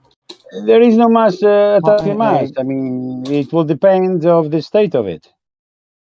Why do bad eggs sink? Bad eggs float. No, they don't sink. They float. Oh, bad eggs float. That's correct. Okay, fresh eggs, they sink. Okay, so this is just me Googling this, obviously. So whether this is correct or not, this is what I got, right? It says a bad egg will float because of the large air cell that forms at its base, all right? So what I'm getting from this is that it starts to, I guess, slightly fill up with air or something? Ask the question the other way. Why does fresh eggs sink? All right, because it doesn't have as much. It doesn't have. Let's see if they're going to beg the question of gravity on that description. Yeah, the answer to that would be because it's more dense than the water. Now, if you put salt in there, that's what I'm saying. But when it happens the reverse, they don't give a reason why, do they? It's less dense and more dense. What do you want about, George? I'm seeing. Less dense and more dense. Yeah, that's what we are saying. Okay. It's medium dependent. It has nothing to do with anything else, with gravity. Gravity is just, Well, no, you need a downwards force or whatever. You do need that in order for this density buoyancy thing to work. Yeah, but in this case, it's going up. It's the same as you forcing a ball down on a swimming pool. Yeah, it wants to come up. Yeah. Yeah. So earlier you weren't here for this, but so earlier you weren't here for this, but I gave a little analogy. Imagine a pit, right, of balloons. They're indestructible balloons, right? So when you drop a heavy thing in it, the balloons don't pop, right? So imagine a pit of balloons, right? And then let's say you drop a bowling ball in there, right? The bowling ball is going to start moving and shoving the light balloons out of the way until it gets to the bottom of that pit.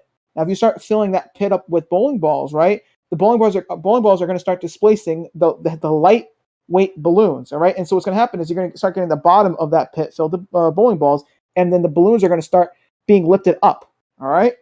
So that's very similar, to, at least from my understanding, how buoyancy works. Whatever, you have the heavy stuff, right, pushing the lighter stuff out of the way. All right, and that also includes upwards. Okay, so when you have, like I don't know, like a fresh egg, right, and you put that in the water, right, the fresh egg is heavier than the water, and so it says, hey, get out of the way, water, and starts pushing that water up, and that applies to as well as helium and all that shit. All right, helium is being pushed out of the way of the heavy, by the heavier stuff below it. All right, that's why things go up. It's not that it's debunking gravity. All right, gravity is actually but you essential forgot for to this mention the process. part that the egg is going to come up at some point. The what now? Yeah, the egg is going to sink because it's fresh, but it's going to come up at some point. It's not going to stay at the bottom. Really? Yeah, that's my whole point. Yeah. So can you hold on? So can you leave an egg in a cup of water, and then once it goes bad, it goes up? I don't think so, because we need to get the air somehow. So unless, I'm pretty sure it won't do that. Has anyone actually shown a thing of this where the egg goes up? Because in order for it to do that, it needs to become less dense, and I don't really see how it could do that unless I can, well, I'm trying to think if there's other possibilities. You still hold the egg, and if you let it go, you still hold the egg, and if you let it go, it's going to fall to the ground, and it's going to smash. But if you let it go and it falls on the water, guess what? It's floating. Okay, but that's fine. I literally just explained that works though with gravity though. You literally need a downward force, all right, for this layering to occur, all right, for this buoyancy to happen. I don't like. What do you want about? There is no buoyancy. That's what I'm on about. There is no buoyancy? Well, you have a downward vector or a downward force. So you say you need gravity for the density tower to work, correct? I'm saying you need a downward force. So yes, gravity could be that downward force, quote unquote. Okay, so when they do this tower, I think they show it on the ISS. And it doesn't form this tower. Are you saying because it's a lack of gravity there? It's a lack of that downwards force, because technically, from my understanding, that there is still gravity up at that height. I believe there's still 90% of it, but because they're taking obviously, they're doing an orbit around the Earth, though, right? You no longer get this downwards force because they're in free fall, all right? And so what happens? So it has nothing to do with gravity. It has to do because the ISS is moving in a certain direction. Correct? No.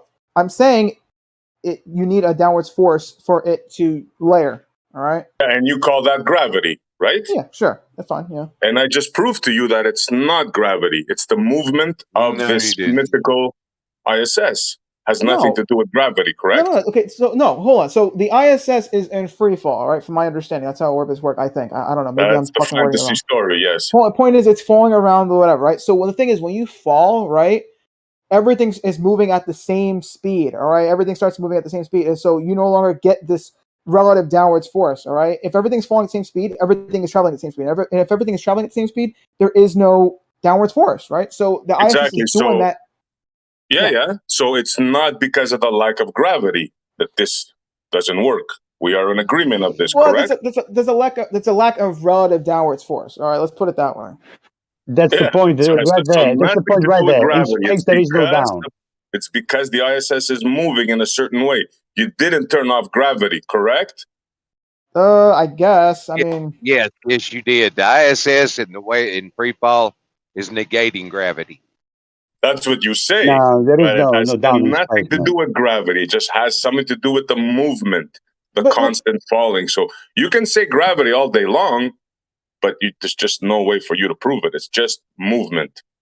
Look, the point. I'm not arguing whether it's. Hold on. Can I get in? That's also a plain doublespeak. How can it be falling and ignoring gravity at the same time? Even in your paradigm. Because when something falls, like I've said, all right, everything is moving at the same speed, right?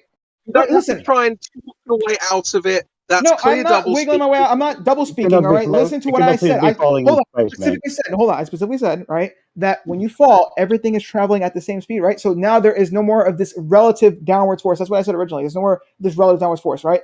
But obviously, when you're on the surface of the Earth or whatever, right, you have this downwards force, whatever, right? So notice what I said. All right, I said relative downwards force. I know it may not technically be 100% like correct, the wording and whatnot, but that's what matters, though, right? You need that downward force. Technically, can you say that the density tower does not work in this mythical space on the ISS because of lack of gravity, or can you say because of the constant falling? Which one of those statements are correct? Let's say that again.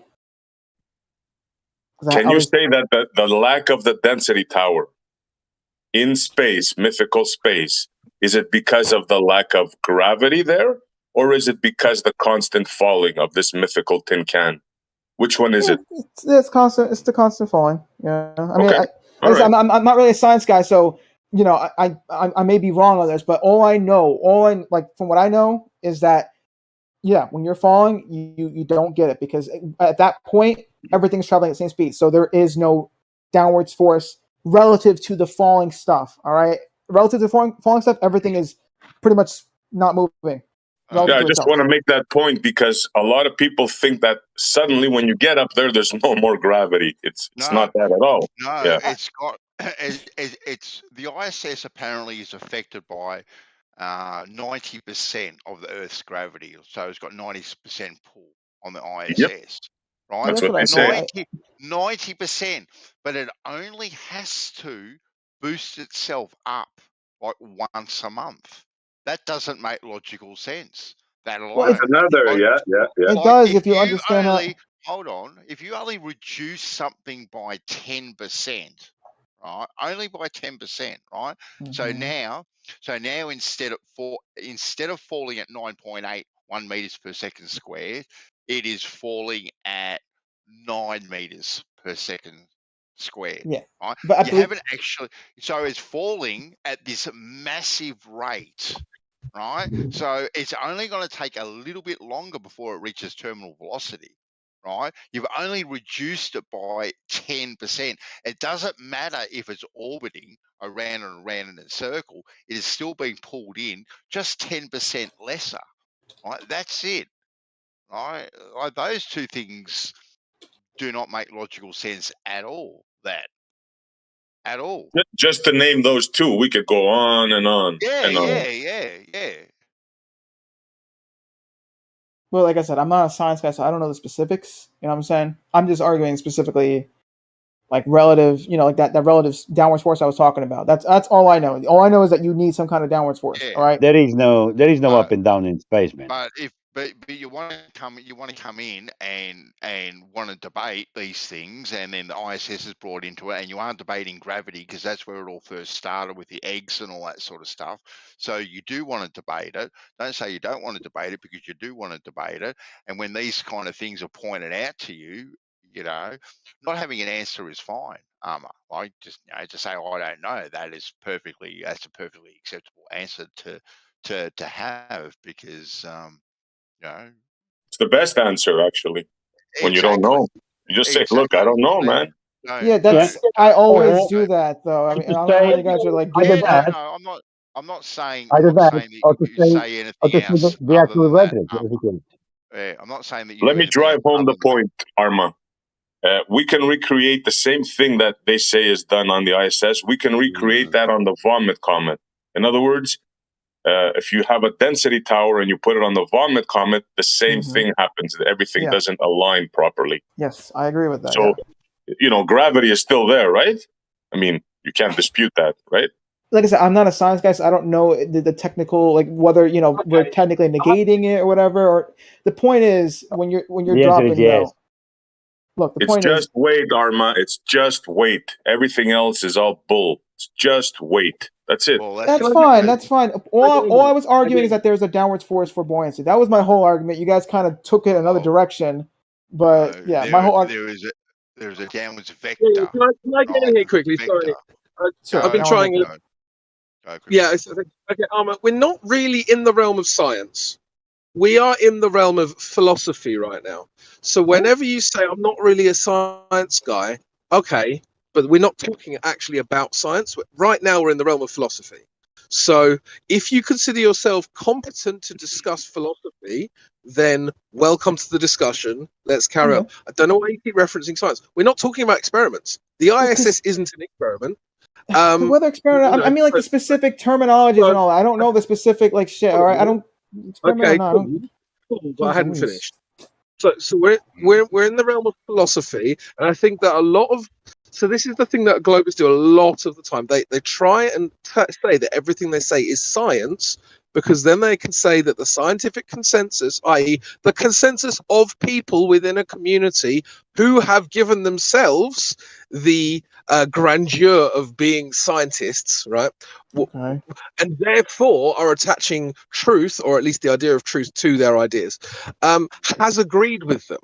Okay, but none of that actually matters, because it's just the opinions of people.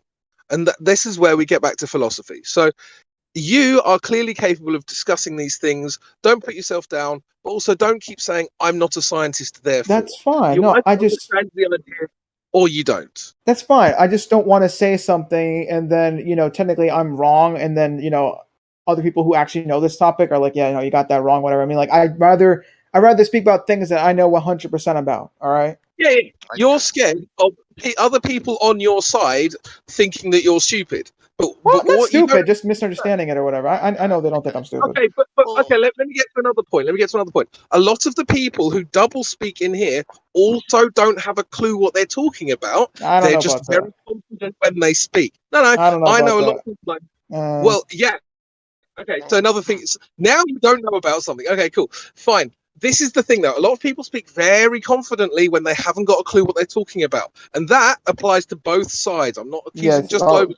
Sure. This is both sides of the debate, and you need to get very good at sniffing out people who don't really know what they're talking about, but have a good script. Because there's a... All right. So what in this realm, Elmer, do you know 100% about? Because you said, I don't like to argue anything unless I know 100% about something. So what 95, 99, let's go with that. Okay. So what in this realm do you know 95% about? And we'll go from there. So bring up something that you know 95% about, and we'll go from there. Well, like earlier about the whole buoyancy thing, I know you need a downwards vector or whatever. You do need that downwards vector, or there's missing information if there isn't. There's no way you can get that to work without some kind of bias, downwards bias. None of us are going to disagree with the downwards bias. That's fine. Good. But right, in the comment that you did post, right, you said that downwards bias was the cause of gravity. Right? Yes, but I wasn't trying I might to disagree with downwards bias.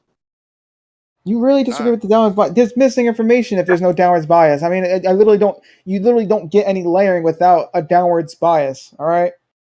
Why not? But do you really expect something to go up if it's heavier than the air, like this downward bias? Like, how do you really expect something to go up if it's not? If it's heavier than the air, you mean lighter than the air, right? Okay, so yeah. Why, if we have layering, why is it not that lighter things are attracted to the great sky attractor? Sky attractor. Yeah. We're in the realm of philosophy now, so let's do philosophy. Why is the layering not explained by a great sky attractor that attracts lighter things?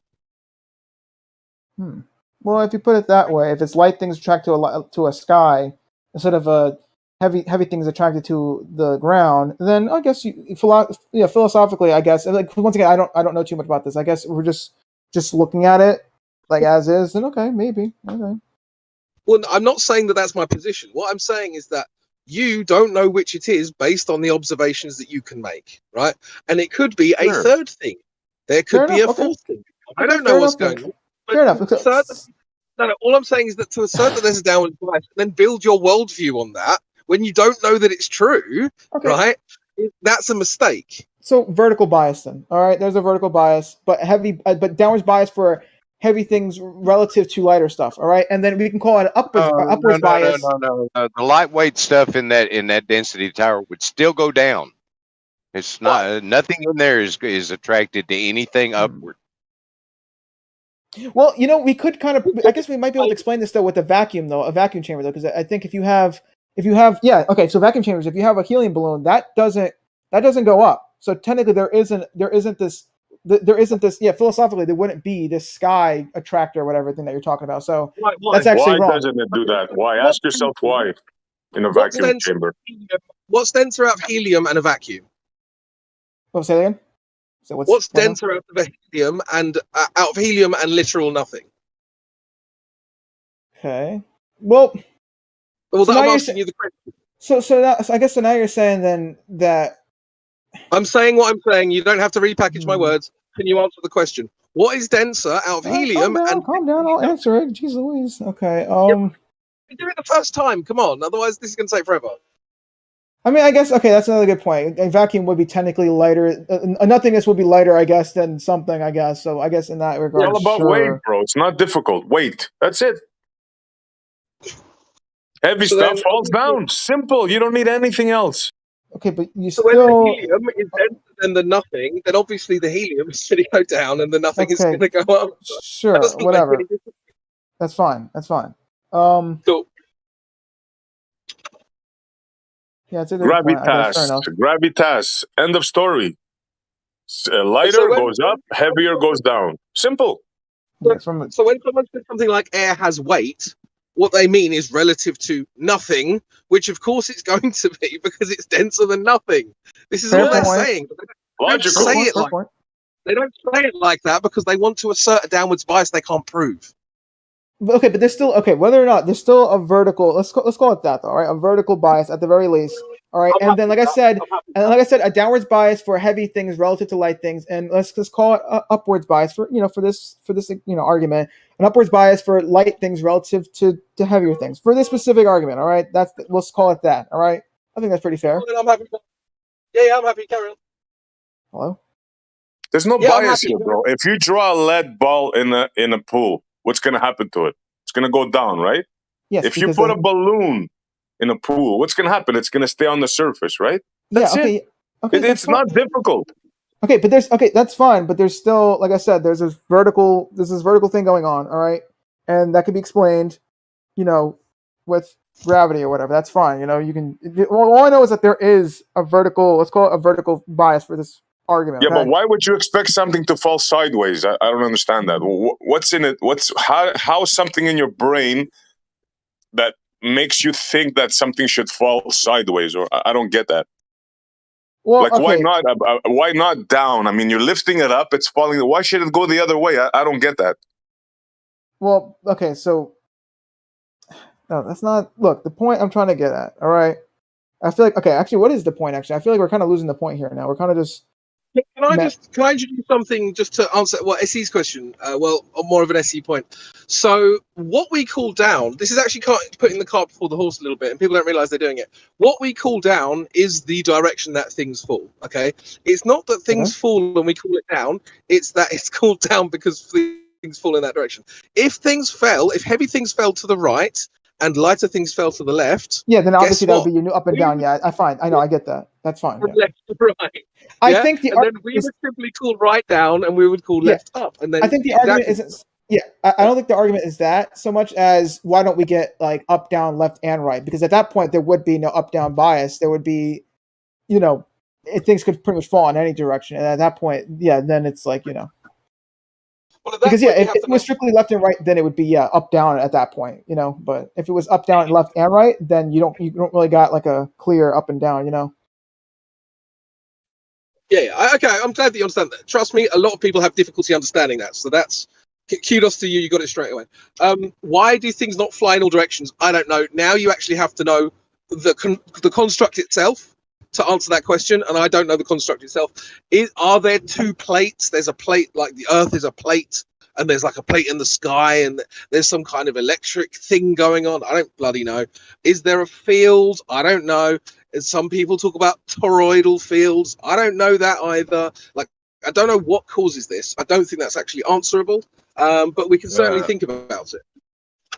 It could just be gravity. You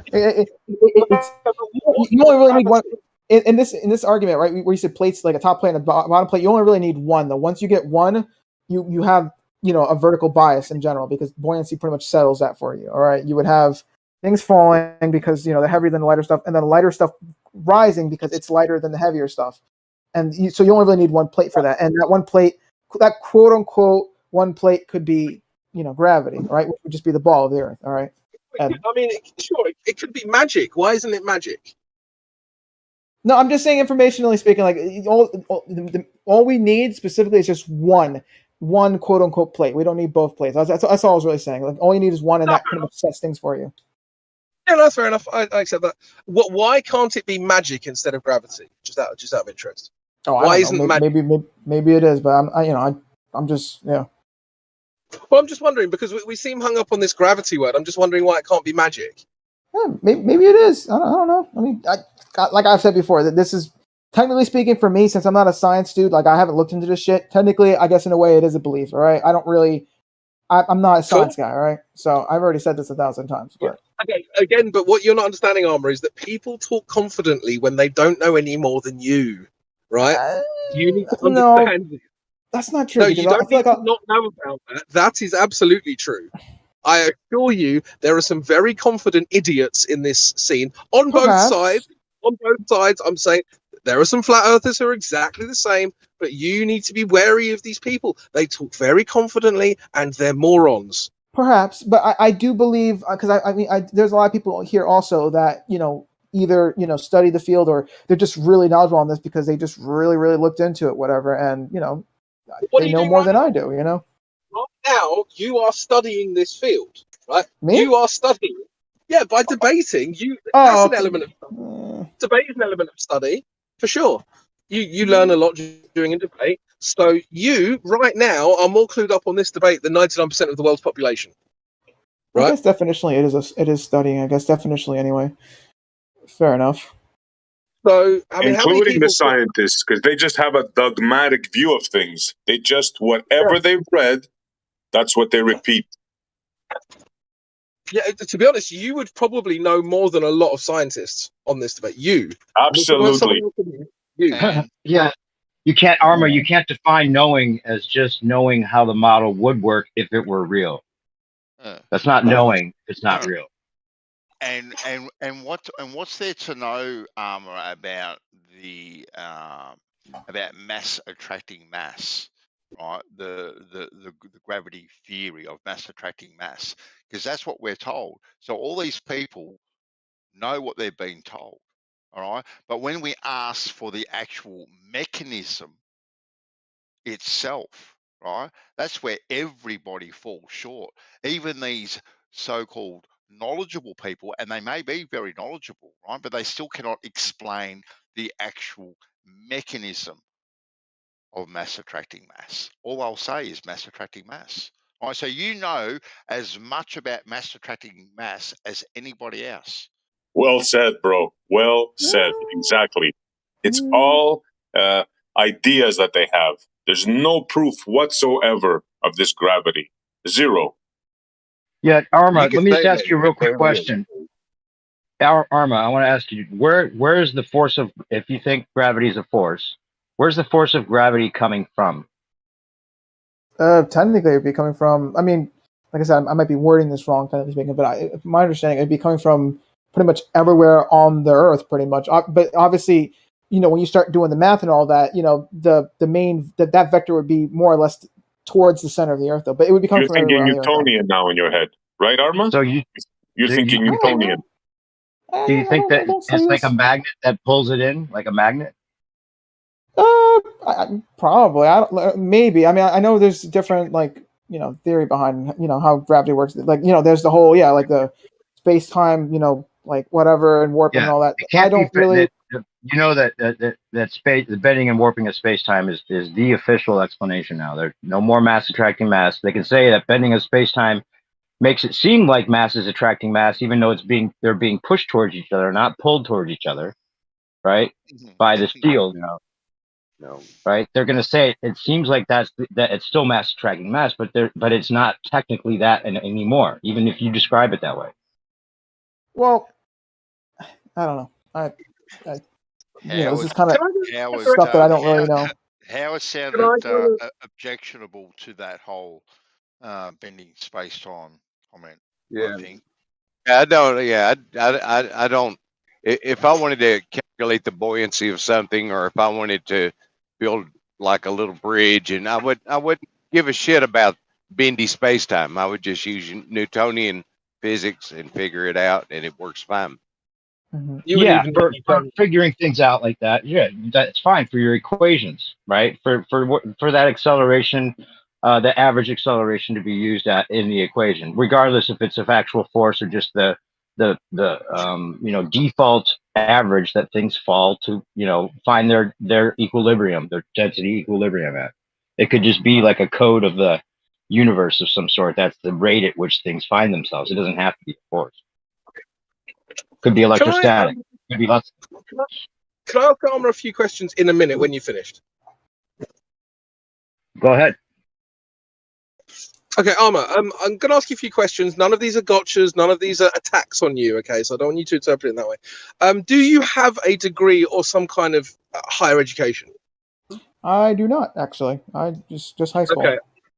I think that's why you place people with degrees on a pedestal. Do you know how many degrees I have? Yeah, probably. Well, actually, I don't know, actually. Okay, I've got 2 degrees. One of those degrees is in music production. Okay, so I have a degree in music production, and let's just say that there's a producer out there. I don't know if this is true, but this is just an example. There's a producer out there who produces for Beyonce and Taylor Swift, but he doesn't have a degree in music production. Okay, so here's me sitting with a degree in music production, and he doesn't have a degree in music production, but he is getting handed £100,000 a year contract to produce music for Taylor Swift and Beyonce. Who is the expert in music production? Is it me or is it him? You kind of have to define expert. You could say they're more successful, but I wouldn't know. I don't. Maybe not. I kind of have to define expert. Well, that's kind of the whole point, right? So the point is that just because I studied it doesn't mean that I'm better at it. Okay, and so if I was better at it and I wanted it as much as he did, I would probably have the job ahead of him. But the chances are that actually he's better than me because he's in the position he's in and I'm not. Okay, so that's the first thing. Second thing hold about on. You kind of have to define better too, because sometimes someone could be more like they know that the subject more or whatever. Like I don't know. Like okay, so better would in this case be more applicable to industry or more useful to industry. Then at that point, then yeah, I guess they would be better than you. Yeah. Okay. Because otherwise, what's the point of if you have something that you studied for the point of producing something and you're not producing it, right?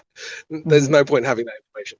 So that look, you're asking some good fluffy questions around the subject, but I'm trying to get somewhere. The second thing I would like to say is I don't know if you've ever studied actual people who have studied degrees and sometimes they'll do studies on these people. They'll do like a STEM degree. They'll do maybe they'll do something like something else that's still academic but not in STEM. And there was a study that was done a few years ago on biology students, and what they did is they took their results from 6 months after passing getting their degree, and then they took the same exam 5 years later. Do you know how much knowledge those biology students had lost in that 4.5 years? Probably a lot. 80% of their knowledge. Right. Yeah. Well, I mean, yeah. Unless you're actually using that knowledge, then yeah, you're not gonna keep that. You got to actually be using it constantly, Okay, cool. But they still have a biology degree, right? Yeah. So, who's the expert? The person who's just graduated, or the person who's been? Oh yeah. I mean, I'm not denying. Obviously, if you have more information, more knowledge than someone else, whether a degree or not, then yeah, obviously. But it's just. You're gonna, at least for me, I'm gonna, trust someone who has actually at least, studied it, because there's chances are, not all the time, but chances are they've actually done something with it, Well, now that you've gone to trust, hold on, let me follow that up. Let's say that you're in a town where there is an alternative health therapist who has a 99% success rate at giving people relief from their pains, and his approval rating is that he's got a smaller amount of people because he's not trusted as much by the mainstream that looks down on that kind of alternative health, right? But you've got a doctor then who's got a fairly low percentage of likes and dislikes, as well as success at making people actually get better, right? Their prescription drugs and basically just maintaining their illness for them, right? Just because he's got a degree, who are you going to go to, right? You're going to go to the guy with a 99% success rate, regardless hold of on, not how true. Hold society on. looks at him. Okay, Depends. that's what I would imagine, but you wouldn't. Well, it depends on how many people they've done their thing on, whatever, right? Like if they've only had about, like, let's say 100 patients compared to, let's say they had the same amount of patients. Oh, then yeah, obviously that's 99% for fuck's sake, But I still want a really, really high amount, because even let's say, for example, let's say it's only 100 patients, and the one person's 99%, and the other guy is like 50%, right? Obviously, at the from those numbers, 99%, obviously. But let's say once they in the future, though, they go to like 10,000 or 100,000, right? And then the guy who was originally 99% is like 20%, and then the other guy who was 50% is like 90%. I guess just looking at numbers, you would originally go for the 99%, but you never really know. You really need those higher numbers to really like get.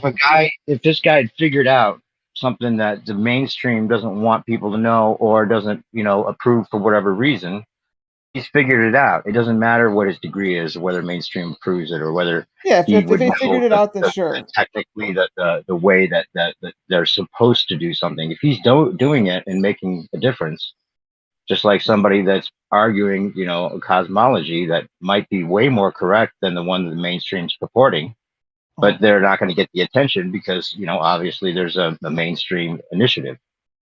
Yeah, fair enough. But yeah, like I said, though, yeah, you do kind of need those high numbers. Otherwise, it's a little, I don't know. What I wanted to ask you though is, are you in this conversation because you think that there's a chance that it might not be a spinning ball, or no, are you just in it to argue for the ball side?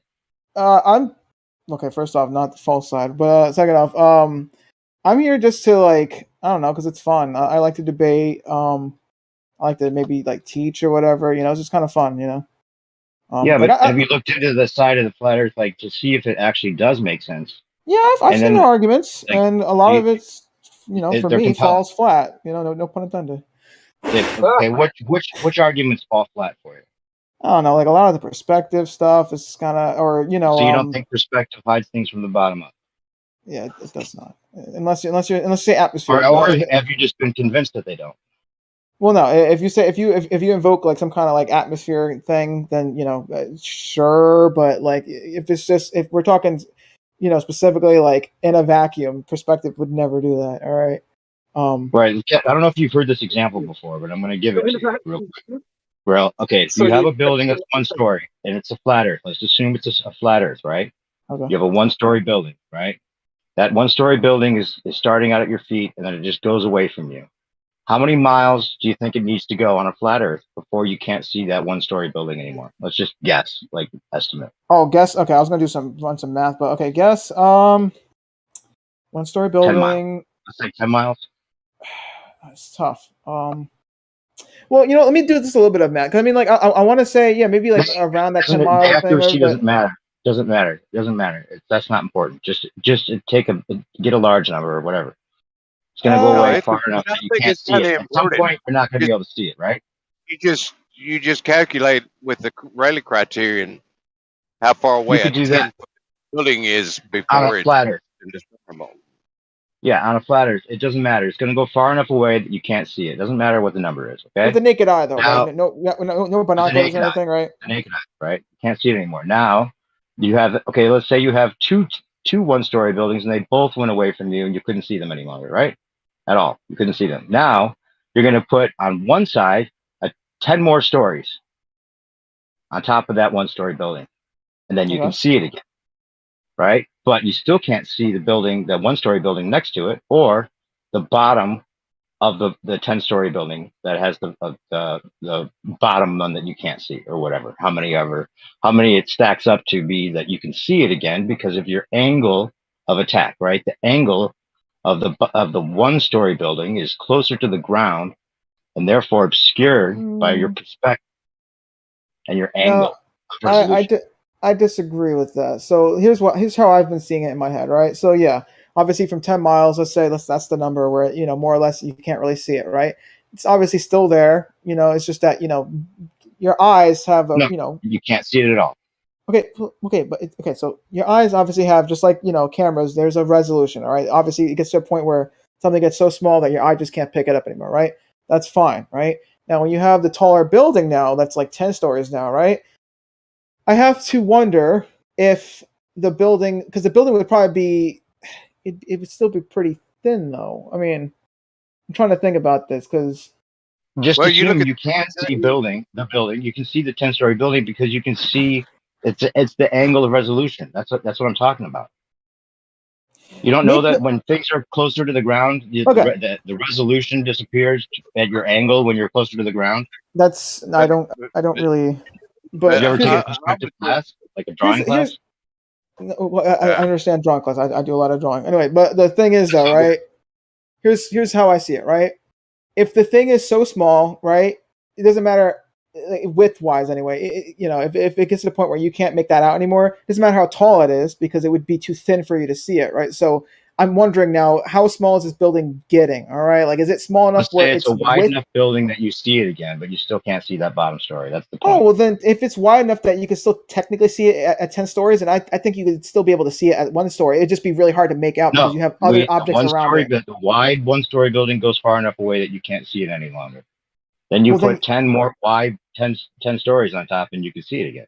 That's how it works. I have to disagree with that. If it's wide enough for us to see it, then I feel like we would still see it even at 1 story. It would just be really hard to make out from other objects around it. That's not the point. We haven't really made an accurate a model of how far you could see. I was just saying, if it went away far enough, there's circumstances where a taller building you can see. Yeah, even on a flat Earth, the bottom of it's going to be more obscured because of your angle of attack than the top. I see, but I disagree. I disagree with that. If it's wide enough for you to see it, for a 10-story, then it would be wide enough for you to see it. Obviously, for 1 story, I believe you would still be able to see it. It would just be kind of hard to make out because you have other things, other buildings around it, whatever, and it's still, All right. If I sent you some videos that explain both sides of this argument and was fair, would you look at it? Is it going to be one of those 41 hour fucking?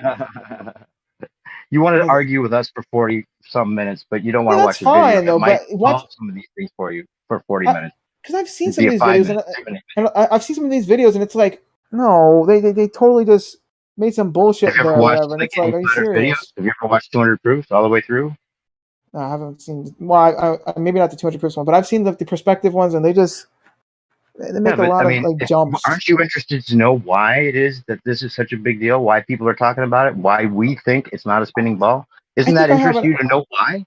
I have an idea of what the 200 proofs are. I think I've more or less been through all of them with you guys in these debates. What they are? Yeah, and I mean, if these debates are if you guys are supposedly flat earth because of those 200 proofs, then I've probably seen those 200 proofs already in these debates. I mean, it's most likely. There's not, You've heard a lot of the arguments, but the point is that, you're not interested to find out if we're right or not. That's what I'm saying. I've seen a lot of the arguments, and a lot of them aren't right for me anyway. At least I've said, yeah. Are you sure? I mean, I can never truly be sure. I mean, I only have my best judgment. That's how, that's why we are in these debates, to see if we can convince the other person. All right, let me ask you a question. Can I ask you a question then, Arma? I never said I was. By the way. Let me go back to the example that it was given. Okay. Let's imagine that you have 2 pieces of paper, one in your right hand, one in your left hand. You're going to walk down the road. Yeah. It's going to come to a point that it looks like those 2 pieces of paper, even though they are a meter at least apart, they merge into one single point. You agree with that? Sure. Even though they're still a meter apart, over the distance, they look like they merge. Yeah. Yeah. Well, obviously the space in between would be merging into that whole point too. So I guess you would be. No, they're still physically the same distance apart. Let's say a meter apart or 2 meters apart. Yeah, because what's going to happen is just like with the camera. Waiting for you to agree with me that we're going to walk down the road. We're going to reach a point. Yeah. Vanishing point. That the 2 points are going to emerge in one single point. Yeah. Well, I want to also give context to that too. So yeah, with the do you agree with that or not? Well, do you agree with that? I'll agree to it once I give you context. Now, hold on a second. I'm not done. Hold on a second. I'm not done with my example. Let's say that now, instead of having those 2 that stake with the 2 pieces of paper on the extremes on the horizontal, you have it on the vertical. Okay. So one is down, the other one is up. Yeah, exactly the same phenomena is going to happen. Yeah, you would get. You're going to see just one piece of paper, and you're going to choose to. You're going to choose to say that you can only see the top paper and not the bottom one. You're misrepresenting because it, right? of the vanishing point. It's the same thing. No, this is why I want to give context. You're misrepresenting, all right? So it's like with the camera, right? What happens is you get to a point where the object is so small, right, that it only fills up about 1 pixel, right? So what happens is all the light from that object will fill that 1 pixel. So you're going to get a blend of those colors, all right? We don't see this blend on the horizon. So it's bullshit for you to even claim that, oh, you know, they're merging into 1 point. No, if they were really merging into 1 point, we would get all the colors. We would get like a blend line. It would be like a blend, and we don't see that at all. Detail armor. That's the difference. When you're looking at something like a mountain sinking below the horizon, I can use a good telescope and I can get really good detail on what I can see above the horizon line. Yeah. That's what you don't get, George, with the 2 pieces of paper. You're hitting the Rayleigh criterion, which is where you cannot resolve the detail between those 2 pieces of paper. Yeah, that's why I felt he was misrepresenting My point exactly. You cannot resolve it. It emerges into one, even though they are both there. You just cannot see it. You cannot resolve it. And but that doesn't happen on the mountain, George. On the globe perspective, yeah, the bottom paper is missing due to the curvature, when in fact it's not. Regardless of which direction is going to be on the vertical or horizontal, you're going to see one single piece of paper because that's the conversion point. The problem with detail, the fact that if it's a ship and I can read the top half of the writing, I'm getting detail on that object, whereas those 2 pieces of paper merging into one, I will get no detail, no writing on either of those pieces of paper, regardless of the magnification I use, if it's at the Rayleigh criterion. So that's the problem you have with the until you zoom in. No. No, I'm saying that regardless of what optical instrument you've got, you're now at that criteria. So we're talking about something that's fucking huge, like a mountain or a large container ship. Yeah, well within the Rayleigh criterion, which is something we can calculate based on the size of the objects. We know how far away it should be to start to get to that point, not being able to resolve it with our eyesight based on 2020. Yeah, so we can do this. And the trouble that you've got is when you get to that limit, you don't see any details on the object. So the fact that we've got it cut in half, and we can see the top half of the word ceiling, but not the bottom half, says that theory that you want to put up doesn't hold water. I can still see mountains 250 miles away. So. But not the bottoms of them. Unless you're not the bottoms of them. Well, it depends if there's something in front of them or not. But now we're getting somewhere.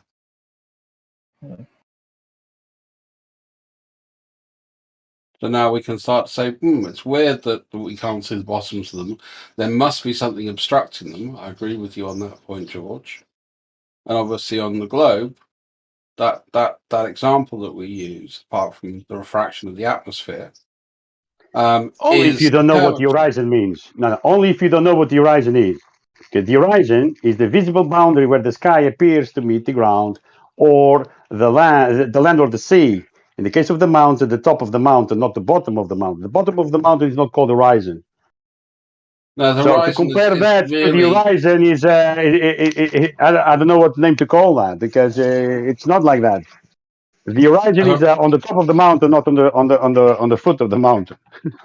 The horizon is just merely the limit of what I can see. Well, not quite. That's not on the definition of the horizon. If it's the visible boundary, you need to be able to see it, not to calculate it. You need to be able to see it, like we see the horizon, where the sky appears to meet the land.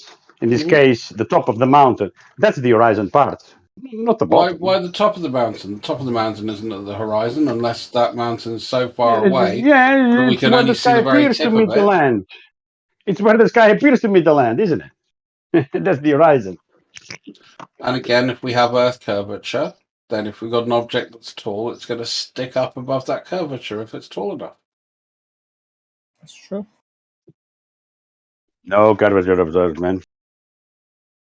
Well, you've just given a really good example of curvature, or potentially. That's only you begging the question of a curvature. Again, you see what you want to see. I'm not begging the question of anything. I haven't included the conclusion in my premise.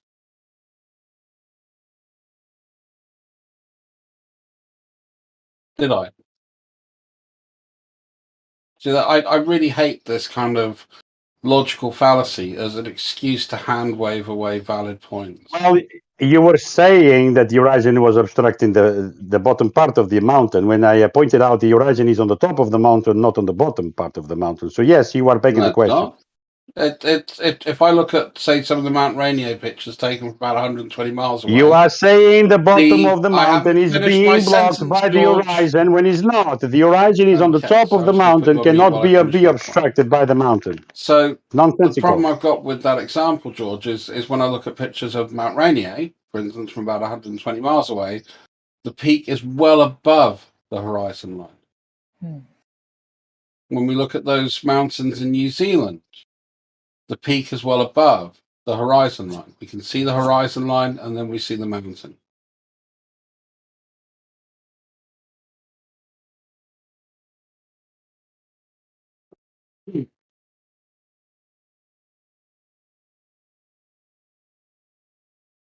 And just because I use the curvature as an example of obstruction doesn't mean that that's begging the question either. That it is. That's exactly what it is. Begging the question. Yeah. No, it's begging not. the question of a curvature. Yeah, that's what you're doing, man. Okay, so let's see if this is begging the question. You are assuming a curvature, but it's not observed the curvature. If I hear engines point to the curvature. outside, point to the curvature going past my house, I can therefore be reasonably concerned. Conclude there are cars driving past my house. So the cars can you drive point to the past my Can you house, point to the curvature? Can you show us the curvature, please? Yeah, someone put some great examples in the picture the left lane has, showing great obstruction. Me, I go to satellite imagery because that clearly shows the curvature, George. You call that curvature? No, I call satellite. Where we see the curvature. What is the curvature? George, you keep asking a question, and then as I try and answer it, you keep interrupting me. Are you okay? Yes, I am okay. I'm asking for the curvature. Yes, I know. And then someone tries to respond to you, and then you say, give me the curvature again in the middle of their sentence. It's just a little annoying. So, as I said, the best examples I think we have of curvature that are very clearly seen in a nice simple picture are the images that we take from space, especially from about 30,000 kilometers plus away. Could you post some of those images from space that you think are real, please? Notice that I very carefully use the word images, new perspective. There are no images from space, man. If that is your proof. Sorry, can you actually demonstrate that there are no pictures from space? Well, NASA says all the images are composites. What do you mean me demonstrating? You should not be demonstrating anything. You just be aware of what NASA claims to have. Composites, yeah. Not all. Picture. Not show all the pictures of space. Yeah, not all of them are composites, are they? Show us which ones are not composites. Sure, I'm just trying to get one up here. All right, thanks. Man, but don't miss your point, man. So pictures from space, that was your point. Yeah, there's no point in that point. There are no pictures from space. Why? How do you know that? There are no pictures from space, man. No, you keep saying there are no pictures from space, man. It's been admitted by NASA. It's not me saying. It's NASA saying there are no pictures from space. Because you guys cannot reach a consensus if it's an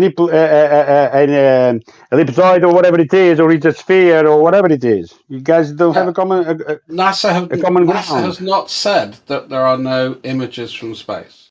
Yes, they did. I do not believe you. And Robert Stevens confirmed. No. All he said is that he touches stuff up and he color reels them. That's all he does. Yeah, A little bit of composites. That's Photoshop. what we're talking about. No pictures of space. Composites. Yeah, that's why I use images.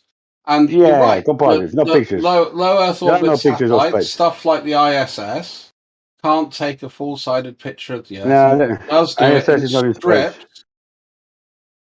Again, are you just going to continually over-talk people if they make their point? ISS is not in space, man. What are you talking about? Why didn't you address the Just actual point I viewing just made things. to you, George? Rather than just There are no ignoring the pictures of point that I space. There are made. no pictures of space. Again, That's the you're point. over-talking me again. George, hold on, Druss. George, you got to let Druss finish his sentences. You can't just robust him and railroad him when he's talking. You got to let him finish, buddy. No problem.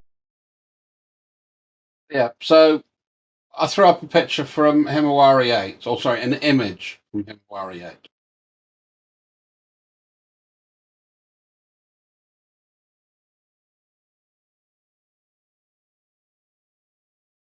I think we were precise. Pictures. No, I said I'd provide you images from space, and that's what I've done. You now want to change the goalpost, You don't have, and I even no. pointed You're out. changing the goalposts. You don't have I pictures even from space. pointed out We that asked for it. I chose the word images very carefully, didn't I? Didn't obfuscate, didn't try and falsify or hide what I was doing. I was very clear. Why they don't have pictures? So, would you say that If they are in the place that they say, if they are in the place that they say they are, why they don't have pictures? Why do you have composites? What do you think a composite is? It's not a picture, is it? Yes, it's a composite it is. image. It's a composite image, man. It's not a picture. If I take a panoramic view by taking multiple pictures as I move round in a circle, yeah, that's a composite image. That's correct. Cool. So is each That's one you of those manipulating the individual image, yeah. Is each one of those pictures I took to make those composite an image in itself or a picture in itself? They're not a picture, no. That distorted is not a picture. So I can have my panoramic view, and that's a composite image made up of multiple pictures, but they're not pictures. It's not a picture, no. Picture is singular, not plural, as far as I know. Cool. In that case, then, no digital camera anywhere in the world takes a picture. By your definition. Really? Yeah. Because they're all made up, they're composite images made up of pixels. Wow. I That's know. your logic, by the way, not his. He's not wrong. Or I mean, like, what's his name? With the pixels. That's a good point. Foolish. I was just trying to say, does that mean then we need to have 35 mil film in a camera and be taking it that way? Was Need some Polaroid. Need some Polaroids. That's right. A Hasselblad. A Hasselblad okay. will do. A Hasselblad will do. So is there an image then, Druss, of a single digital image that Yeah, I hasn't threw one been up. that hasn't been layered and whatever terminology people may want to put to it? Well, most of them, if I've got 5 different instruments all gathering information, then the richest example of that information I can have is to combine those 5 instruments' data together. Maybe so. And make a picture out of it. Maybe so, Druss. I'm not disagreeing with that, right? Well, I'm asking though, right? Is there an image just from one of those instruments that hasn't been combined? altogether. So just one P900 on a satellite, for argument's sake, taking a snapshot. I'm fairly certain we can get a breakdown of the Himawari where we're just looking at their heat signatures or we're just looking at the optical element. I don't know. I've never really looked. No one's ever really asked me. I mean, for me, and I'm not even going to sit here and say, there you go. The image I posted is just from this one sensor because I don't know. Yeah. But you know, but you know, and I think both myself and is accept the whole digital thing. Like it's lots of little things kind of put together, but the point still stands though. Like one digital snapshot, not many comprised from many different snapshots. And I think for that, again, and it's unfortunate because we've got to go back to NASA, which nobody ever likes. It would be the Apollo 17, in which they took halfway to the moon. Mm-hmm.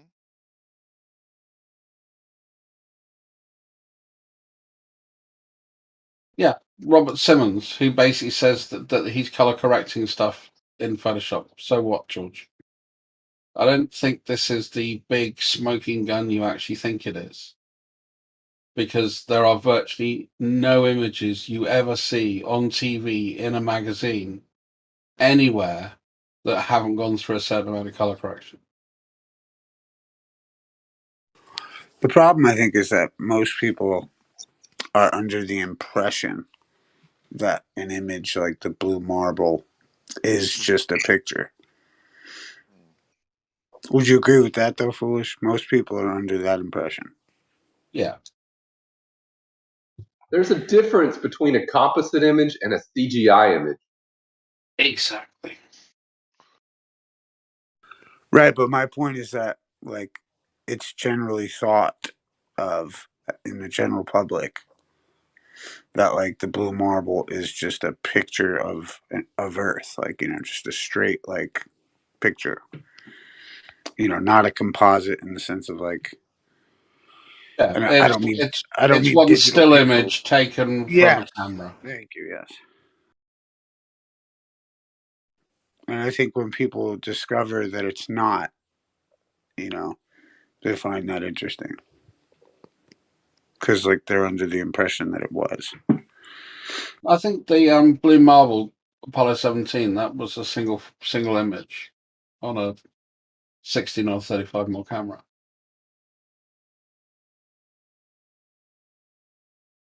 Like from the Hasselblad or whatever it is. No, that's we're talking Apollo 17, not Apollo 11. Oh, right. Apollo 17 was the first one, right? No. They just went around it, or am I wrong? No. Apollo 17 was one of the later return trips. So Apollo 11, I think, was it Apollo 10 went around, Apollo 9 tested the capsule, Apollo 11 landed, Apollo 13 made the best film.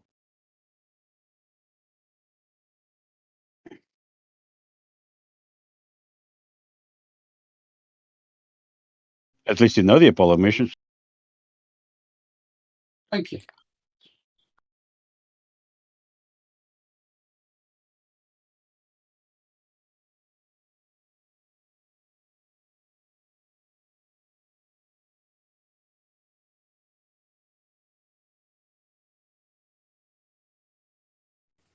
What do you think about, like, they lost the technology and we can't go back again? I think that's a horrible misquote. What was he really trying to say? So, I mean, again, the field I'm in is IT, and the major change that's happened is, well, two things. One, we're not quite as cavalier at just throwing people's lives at a problem and see how it turns out. We're a bit more PC than we were in the 60s. That's the first point. The second point is when they're talking about the technology, it's like, we no longer have the technology to build a Model T Ford in the same way that Ford did in 1911, 12, 10, whatever it was. Does that mean we can't? Well, no, but what do you mean? Like we don't have this? Because they could replicate Ford's manufacturing plant. They could replicate those things, right? Yeah, they'd have to replicate the entire fucking supply chain for the Model T. How many components are in there? Right, but so like, but what I mean is like, for such an endeavor as going to the moon again, why wouldn't we? Like, if that's or why would, how about this? How about this? Why would we need to even need that technology? That's the better question. So you're right. You know, with the technology that we use to send Apollo 11 to the moon, you know, you can find in, you know, a cell phone, and we're talking about the entire compute of NASA at the time. But what you've noticed is the fact the amount of space that technology takes up has shrunk a little bit between now and then. Would you say, maybe? What was the question? That would you not agree that the technology that we have nowadays has shrunk quite considerably for the same amount of processing power? Of course. But that's my thing with, like, because I've heard the excuse that they're saying that the technology would have a hard time going through the old, you know, the you know, certain magnetospheres and whatever the fuck, the Van Allen belts. And my thing is, like, if that were the case, then why wouldn't we just make what we know goes through it in the old technology? Again, very fair and good point. Because like the Model T would have to recreate that entire supply chain, but loads of components that really are just not made anymore.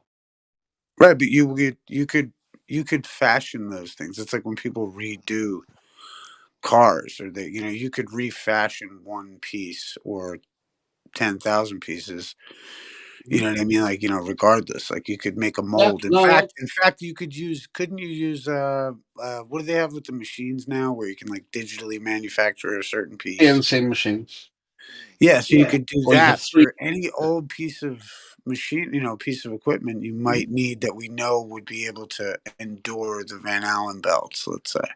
Well, it's not the fact that of enduring those cosmic rays, because it's cosmic rays, high energy particles is what they're really worried about. Or like the old transistors or whatever would be needed to make it through the Van Allen belts, you know what I mean? But so again, that's what we're doing. We're taking our technology today, which is much lighter, much more powerful, much more energy efficient, kind of shit you want when you're launching crap into space. And we've already shown the efficacy of that equipment through other instruments we put into space. So what we're doing is why didn't they go back to the moon? We're hardening it to the level where we're happy it's reliable enough to actually risk human life in that endeavor. That's how I see it. We kind of said in 1972, we're never going to go back to the moon. We're going to get rid of all that, throw it all away. Never going to go back. Got no need to go back, so we don't need that anymore. Oops, we changed our mind now. We want to go back. Oh, what are we going to do? Scramble. Like you could see from our sense, foolish though, that the fact that you know is a bit of an issue in the sense that like we could recreate it, but we don't. And I guess, you know, your position on that is that it's because we're not willing to risk the human life. But I would dare say that people would be willing to go. Right. No, I don't doubt you, but as I say, the desire to risk that, you know, that kind of risk of life, and not really. And the sad thing is, if you want my honest opinion, it's not because of the value. It's not because of the value of that human life, but because of the fucking politics involved in saying sorry, we killed somebody. You know, and I think that's awful. But there's you know, you can sign away that shit. You know what I mean? Like, you know, people like, I'm just saying. Doesn't matter. You know, well, I'm just saying, like, you know, if you could see, at least from our position, it's weird that we haven't gone back. If it's so awesome, and you know what I mean. I just don't get why. Less than half the electorate elected Trump, yet the rest of the world blames all of you for it. Come on. Well, There you go. Trump would pay a lot of money to go and play golf in the moon. Come on. Yeah, like right, like when fucking. it Do you don't comes think Jeff Bezos would love when it that? comes when it comes to decisions of killing people, I don't really think that comes into it. To be quite honest with you. It's just even the private market of like space vacationism, like like why. I'm just curious, like why we have not made any like advancements in that realm, and yet, like you said, we have better technology, and yet they said Yeah. that they got rid of the people you're defending say that they got rid of that technology and don't have no like, and then there's another person or something, there's a video saying that we don't go through it because of the Van Allen belts, and Yeah, so it's like I agree. We no longer make Model T Fords. We no longer make well, '67 we're not Camaros. discussing Model T Fords, are You we? know, we're in the sort of the comparison of technology. Yeah, we fucking are. So there are lots of things that we used to make that we don't make anymore Yeah, but you because can we like have better take for stuff. instance, like you could still make a recipe from like 1800 fucking whatever. You know what I mean? You could find the rare carrot that was still around in 1817, whatever, and make a special soup that colonial travelers had. Like you could fucking do it. You know what I mean? Like if it was What if made no? into What if like, it's a hey, this heritage? is the What if it's a this heritage carrot cranberry. and nobody's growing that heritage carrot anymore? We don't have the seeds for it. Well, I mean, fair enough, but we would be like, if is that what you're saying happened to the technology regarding the fucking space land, moon Nobody's land? making this type of computers anymore. Nobody's putting that kind of sort of circuit boards together anymore. Nobody's making the type of ICs that Right, but go those aren't genetics from a anymore. rare breed of So, carrot. so Those all are of that things we can stuff manufacture. is no longer available, and we don't have the supply chain to manufacture it. And that's what I find crazy about this is you think, oh yeah, we could just go and custom fabricate every component that goes in there. Great, when it comes to sort of bodywork and stuff like that, not too difficult. When it comes to the actual technology that sits behind certain systems, recreating that from scratch on your own is really fucking difficult. And it's the same way as if you want to take it to the flat earth argument, is all the money and investment has been on real world investigation and not flat earth investigation. So therefore you're not as far along in your investigation as the others. It's the same problem NASA would have in that situation.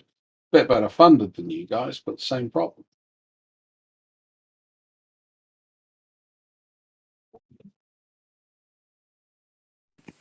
I don't know. I just find it weird that they wouldn't go back. It is a little odd to me.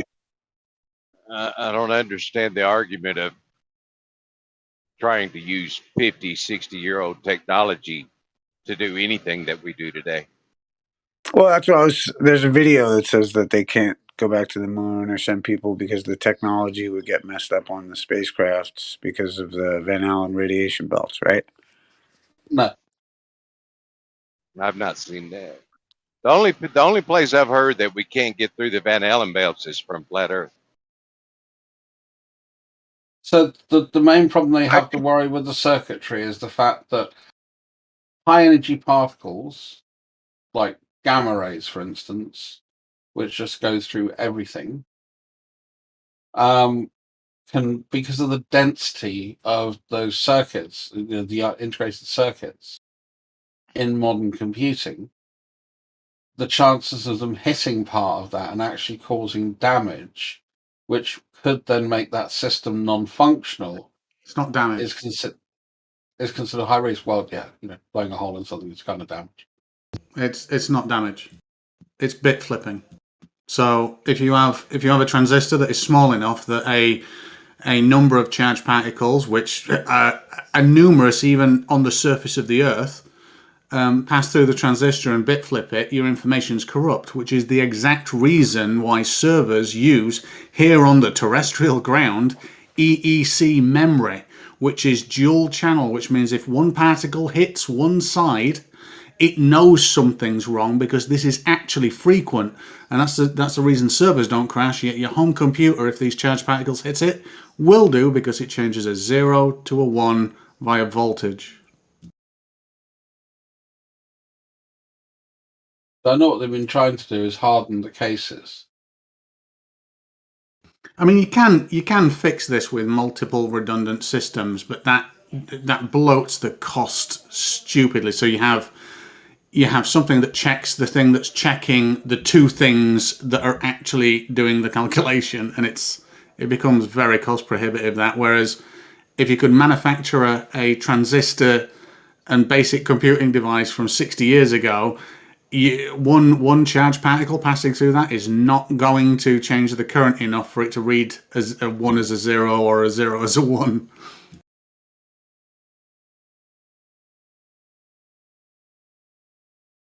There you go.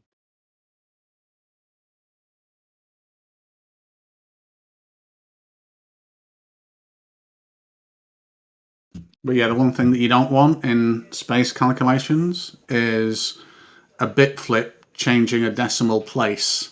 That'd be bad. That'd be very bad.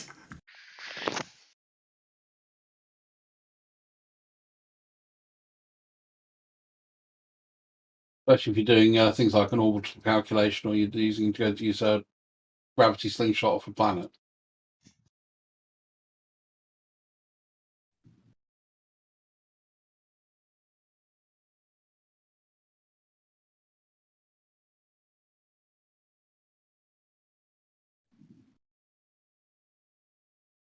I think I want to say actually, I think you might be. I think it might be right, as in you could damage like SoC integrated SoC chips with charged particles because they can be so tiny and so dense, and even multi-layered now that the charge could be enough to, they work on such low current. The charge might be enough to damage it.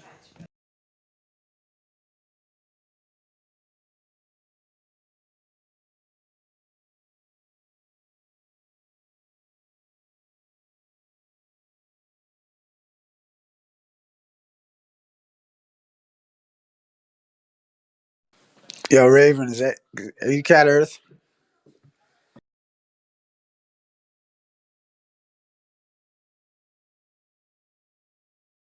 Wait a minute, are you talking to me? Yeah. I think I've been called that before, and I don't know why. I've definitely been called Cat Earth before, and I've got no idea still why. There's some dude out here called Cat Earth back in the day. You sound a bit like him. Yeah, that'll be it then. Yep. You do. There is a similarity. But you could tell the difference, right, Banda? Oh, I know who you are straight away.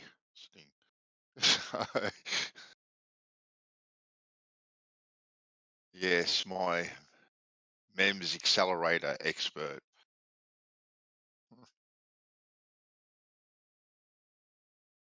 Yes, it is. It is the infamous one and only GNCBR1. Keep an eye on that building. It'll be coming down soon. Yeah, I think Don may be looking for your blender expertise, Stingray. Why? What's up? He wants to do a what's he call it? Armor Circle of Light. Yeah, I know. Circle of Light. Yeah. And I was supposed to do it for him, but I just got lazy. Yeah. I don't know.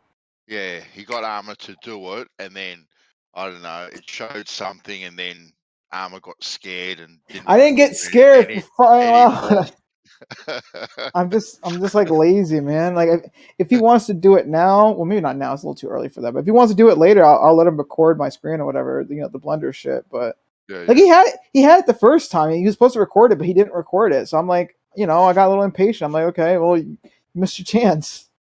Well, he didn't know that he had to record it, and the fact that you keep on dodging and weaving so it can't get recorded again, because of Wait a minute, is this just about like a single point light and light attenuation in Blender, and that's it? When you say a circle of light, I'm not too sure, Stingray. I've got no idea. I'm just giving Arthur a hard time.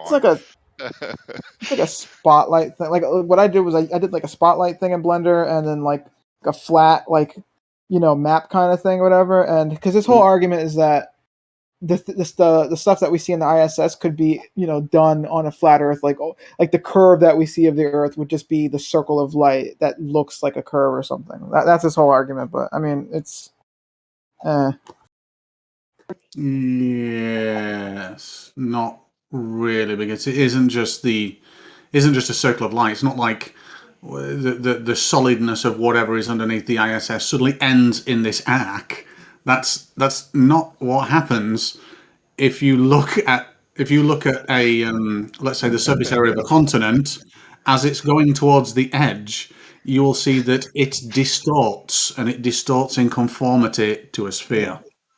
Yeah, so I think his other argument was that if you combine the circle of light with like a fisheye, then you can kind of get that. I mean, whatever, but like I don't know. Like there's also that image he sent where the shadows of the clouds are literally parallel. I mean, the flat earthers were saying, oh well, it's technically not parallel because as a 2D image, the lines are going whatever. But that's perspective though. But long story short though, in that image though, you have the shadows going in one direction, and if this was a circle of light, we wouldn't expect the shadows to all be going in one direction. So once again, I think his argument is just kind of silly at this point now.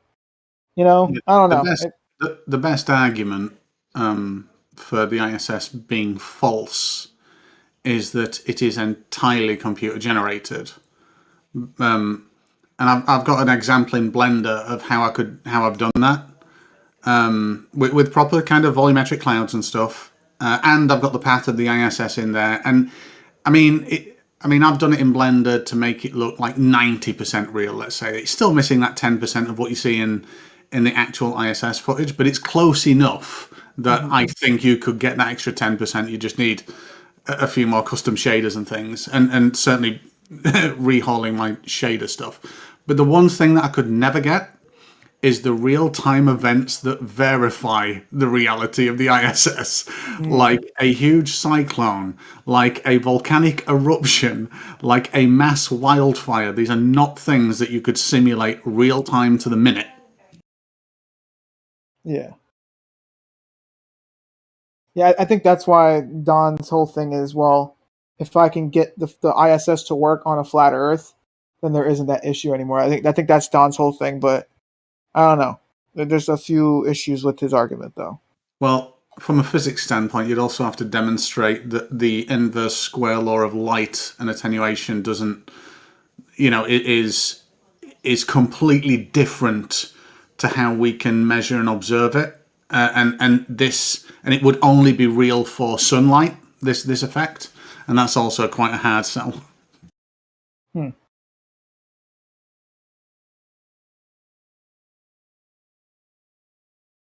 Yeah, I'll see if I can get him to.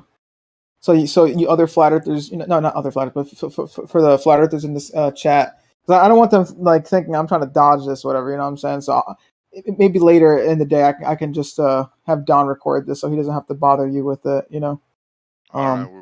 We've heard you dodge, weave, duck, run. So I'll stop, and today I'll have him record it. All right, because I don't want that going around like I'm chickening out or some shit.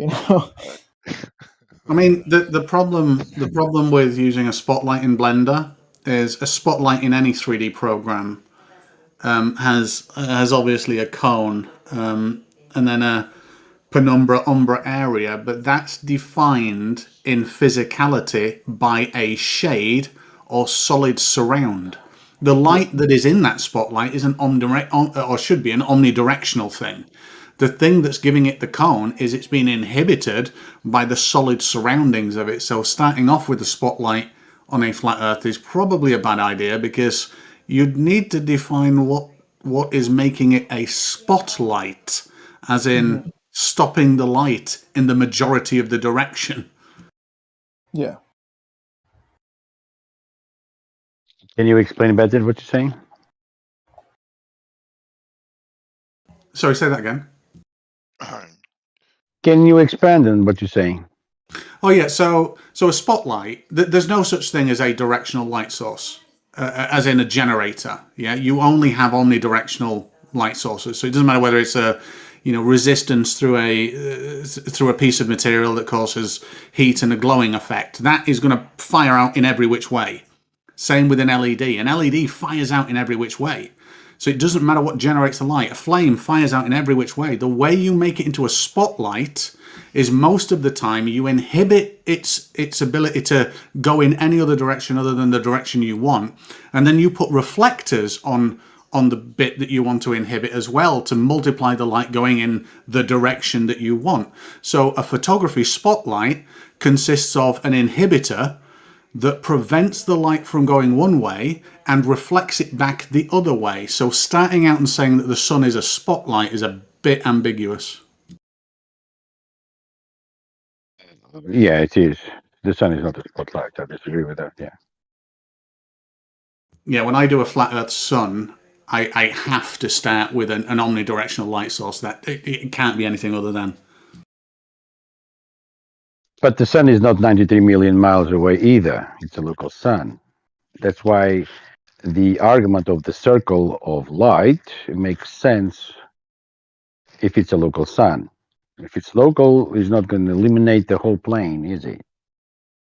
That's why the light will have a radius of how far it can reach, giving us the morning and the evenings and so on.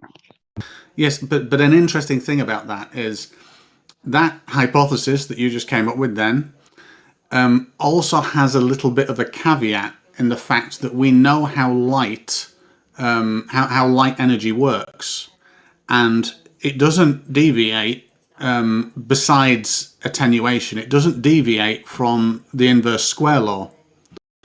So the issue with saying that there's night and day and it's based on distance, which it would be on a flat Earth, is double the distance, quarter the intensity, and that's not exactly what happens. So now you need to come up with and I know this because I had to come up with a new thing. Now you have to consider, how do you describe the light energy from the sun not following the inverse square law, and then coming up with, well, what does it follow? And that's difficult. What is the sun? A light source. Is it a physical place?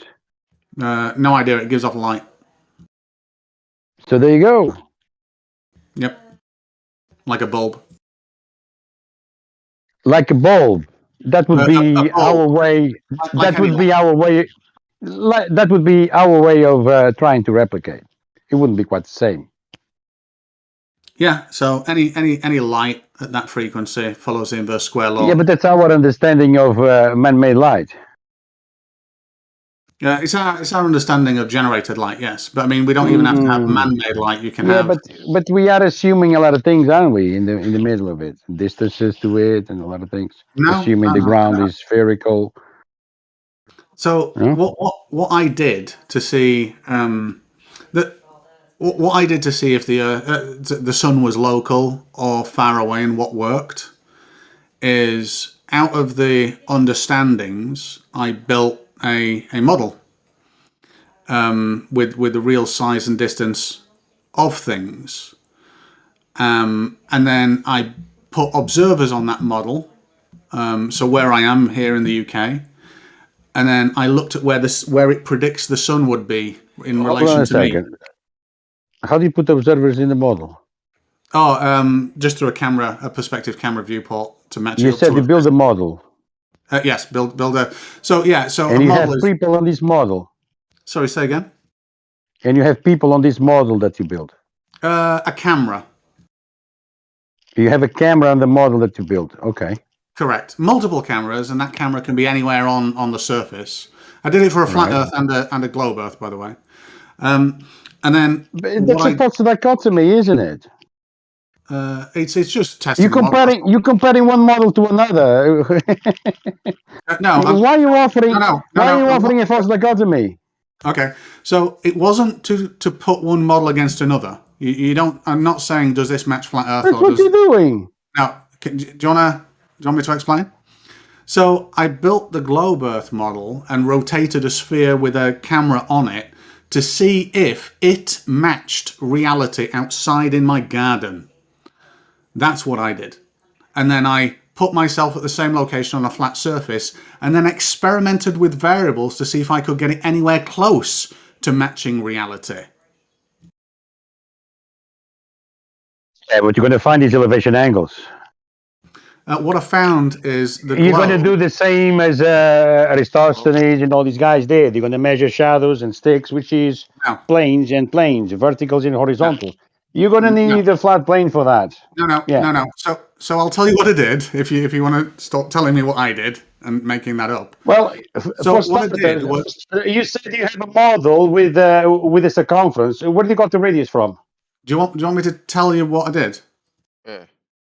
Right. Well, so you already have a circumference. Where do you got the radius from? Hold on, George. If you ask him a question, you got to actually let him. You got to let him answer, buddy. You got to let him answer. Yeah. So what I actually did was I took the current understanding of things that are speculative. Sure, don't care. Because what I can do in a model is I can vary that speculation. So let's say the distance from the United Kingdom to the Balearic Islands is 3,900 miles. I can also make that 4,000 miles, 5,000 miles or less. And I can vary a lot if I build an adaptable model. Now, what I found is when I built a globe with the size that they say it is, with a sun at the distance that they say it is, with a moon at the distance that they say it is, many things started to form that I could test against reality.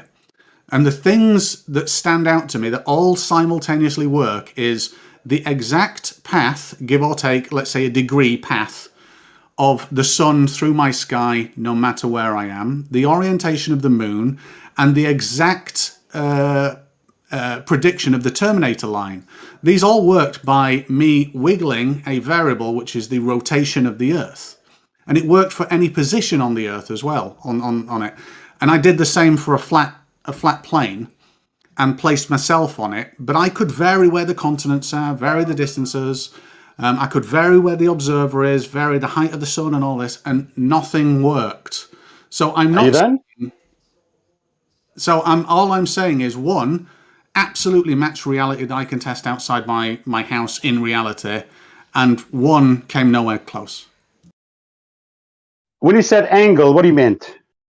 I didn't ever say. Angle through the sky, path through the sky. So if you... Yeah, those angles can only be achieved on a flat plane. No, so those angles on a rotating sphere, I get an angle in reference to my... he's rotating as well. Oh, sorry, I forgot about that detail. Yeah. So the only way that I could do this is to rotate the Earth. That was the variable I did. So I didn't even say 24 hours or anything like that. Do we have a rotating Earth actually? First of all, you didn't rotate the Earth. If you rotate something, you rotated your model, not the Earth. No, in my model. Again, you said you built a model which is has a circumference. Where did you got the radius from? Okay. Google. Well, we've got to be honest, haven't we? I mean, we're not living on this Earth as a ball, are we? Yeah, That's Google. I just put the radius. The Earth is stationary. To see. Oh, you didn't measure. Okay. So yeah. Right. So no, I couldn't measure the radius of the Earth. Let me post I just Googled the radius of the Earth. How was it measured? How was it measured, the radius of the Earth? So wait a minute. Google tells you how was it measured? Oh, I don't know. All I was doing I'll is just give you a figure. Okay. So all I was doing is I was testing and building a model based on the current scientific understanding of what they say it is, and then I was rotating it to see if it matched. It's not scientific either, man. That's the problem. It's almost done. Almost done. You're just assuming things, man. George, hold on. You ask him a question and he gives you answers. You can't keep on asking him questions. He gives you the answer, and then you just want to railroad him. You got to breathe and let him finish a sentence. I mean, I can show you it as well now. If I you want. understand that, but his answer is begging the question again, man. Shoot him down. Well, you know what, George? It may be to you begging the question, but you have to at least let him finish, right? Then with all the question points he makes, then you address them. But you can't just cut him off, right? You know, that's not how a discussion works. You know, we've got to be a bit more. Well, you can, but it's not sports. No. Well, you know what? Well, we can cut him, but you know, what, it's not Jen? You sportsmanship. can, and I will. I thought it was a debate, man. All right. I thought it was a debate. A debate, all right, and a debate, George, one person talks and then the other person talks. That's how a debate works. A debate isn't about robusting people. Yes, that's how a debate works. You present a point and the other I'm not person gets robusting the you. We are counter. communicating still, see? No, we are, but you are You can robust over-talking sometimes. and A little bit of robust doesn't hurt anyone. You know what? Take what I say on board and continue. Please go, Stingray. Finish your point. Can I share Bandy, because it's easier to do this in visual so that George will let's see what I did. There we go now. Do you not have screen share capability? Not at the moment, no. No, and don't give Geo's it. Don't give. working on that, and I don't have the command to give it to you yet. Yippee! Yeah, so, but I mean, I'll come back when I can share with you, because I did actually, what I did is, on the globe with the radius that they say is, distances, sizes of things, I rotated it on the month that we are in, and I verified 3 things independently on that single prediction, and that was the Terminator line, which I was able to verify with live web cameras, in the fact that I'm in daylight and somewhere else is just hitting nighttime, and it's at an angle. The important thing was I was at the same latitude, but I was in daylight, they were in nighttime, and I was able to verify this. The other was the orientation of the moon in 2 separate locations, and then throughout that day, the exact, or near enough, give or take a degree, path of the sun through the sky from the observer on a ball that's rotating. And I've tried, in all honesty, to do the same on a flat. I've tried, on all honesty, to do the same on a flat surface, and I've not been able to. I'd love to show you it so that you can help me out. We've heard all this What I suggest, Stingray, just 2 seconds, Jim. What I suggest, Stingray, is come back when Geo's here. All right, and tag him. I'll vouch for you, so you can get screen sharing capabilities. And one thing I will say to the room, right, because I've seen this. You want anything done in Blender, right? You ask Dean to do it in Blender, and he'll do it live for you. Whatever you ask, he'll actually put what you want in Blender, so it'll model whatever you think it can model. Now, I'm not saying that we live on a model or anything like that, but he is very accommodating, and he will do exactly what you want, push the buttons that you want to push, and you can see how it turns out. Why are you giving him the red carpet treatment? What do you mean? And all. What do you mean? Giving him the red carpet treatment? I'm treating him Why are you like a giving him the red person, carpet? Jin. I'm treating him like a person, right? I treat everyone like people. Yeah. I don't know Why should I treat him like Treat him like the globe head he is. Put him down now. He's coming in already with the values, man. He already comes in with the, anyway, with the values from Google, the radius of the Earth and everything. Are you a flat earther? Are you a flat earther? Terribly sorry if Dean and I have a relationship that is amicable. You're a Bandy, I'd put it this way. I'd apologise that we have a relationship that transcends silly argumentation. Well, this is it. It's a double agent. I knew something was wrong with that bandsaw. Properly. But anyway, Stingray. That's always the attack. Come on. Double agent. See, this is exactly what's happening now. It's exactly my point. No one is complaining that no one is rumpusing and speaking over anyone, and we're still capable to communicate. That's what it should be, debate. No, we were kind of having a giggle just now, so that was okay. But when you are having a debate, right, and you're trying to make points, well, that's when some order has to be had a little bit, George. Mm-hmm. Yeah, a little bit. Now, I was trying to get this out to Stingray before he leaves. I want to bring your attention to the latest 44 governmental documents where they're admitting flat Earth. 44, I may add. Okay, there you go. Second, Jim. Hold on a second, because otherwise it's not going to make sense anymore. Yeah, go on. My point is the debate is what we do when you go fishing, and Stingray was asking for a debate.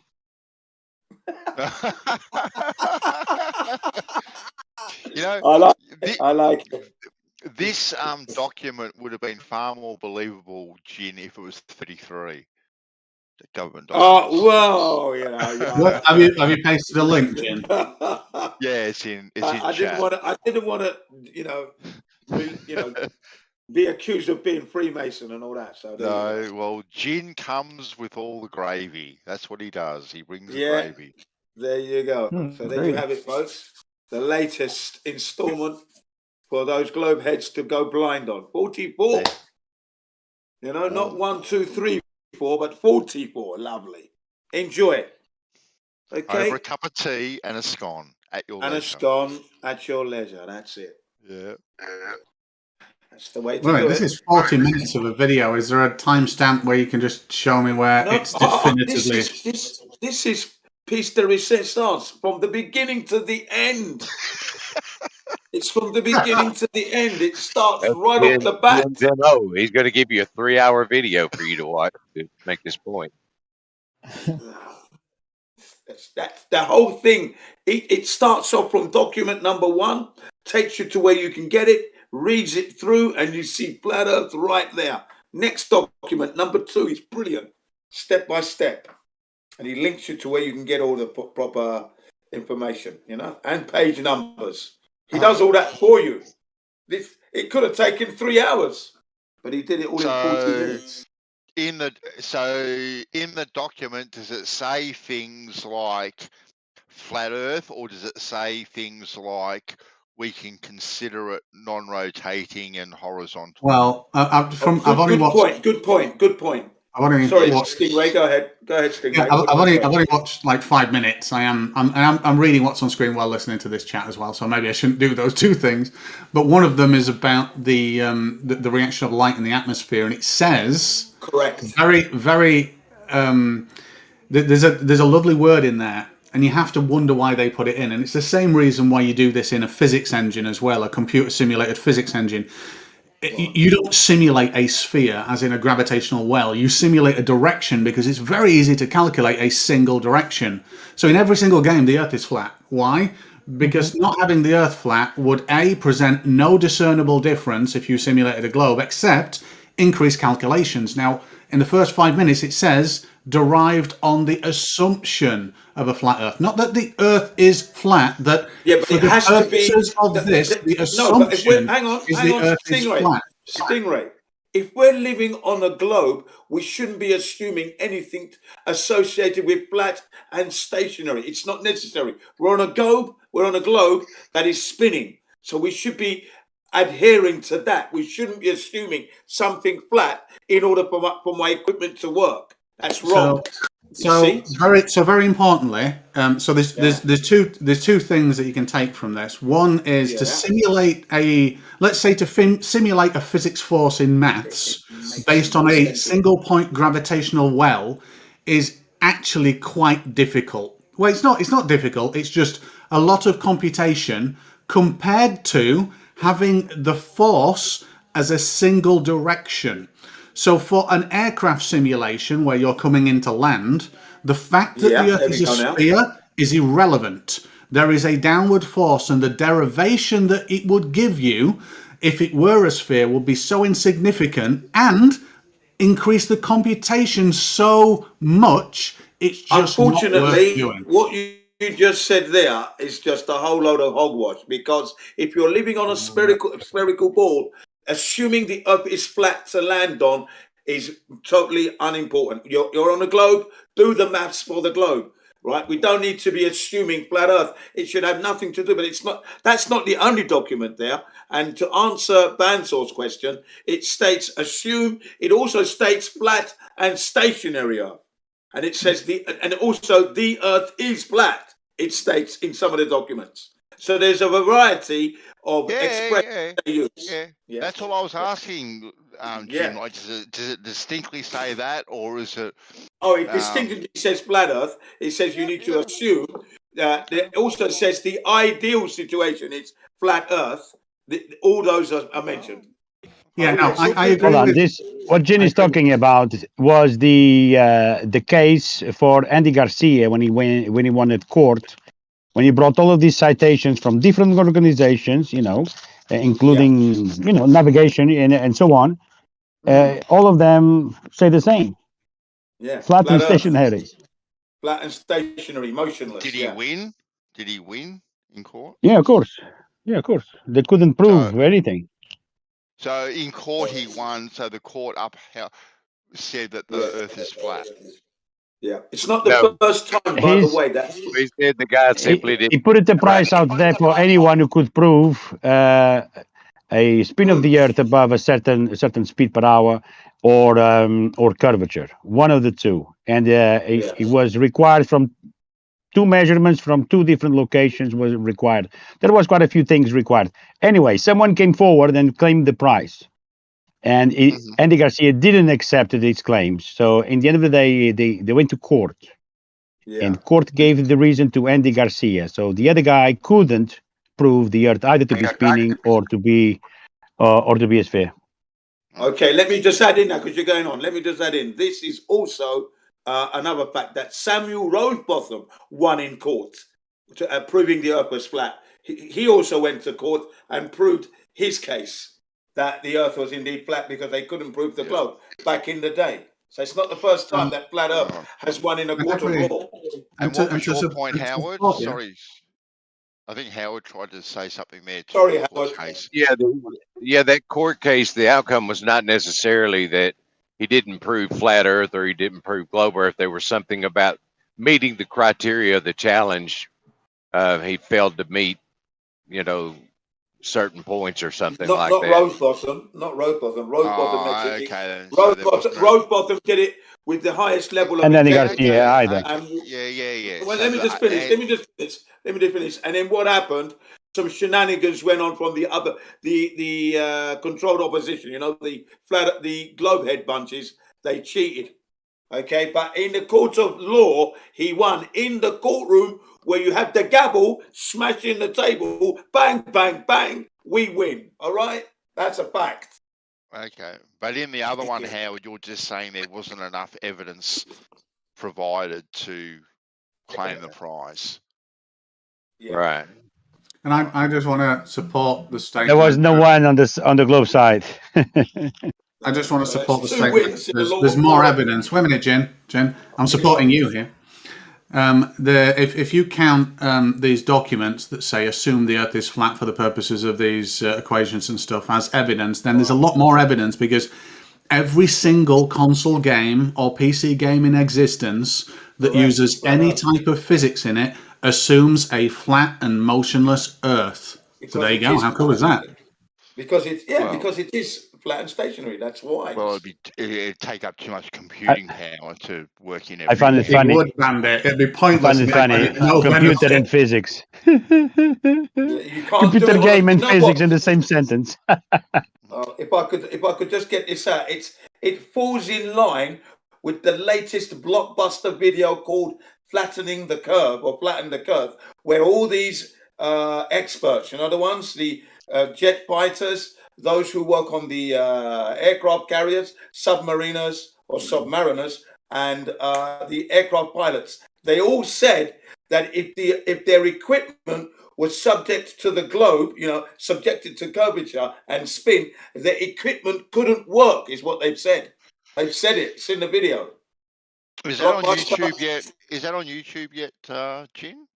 Yeah, it's already there. I can post that for you as well. Let me give you the gravy for that one. Oh, man, Let me give you some Yorkshire pudding with parsnips and turnips to boot. Oh, yeah. All right, hang on a sec. Now, Jen, I have actually got my own Yorkshire pudding recipe, by the way, that is family down through the generations.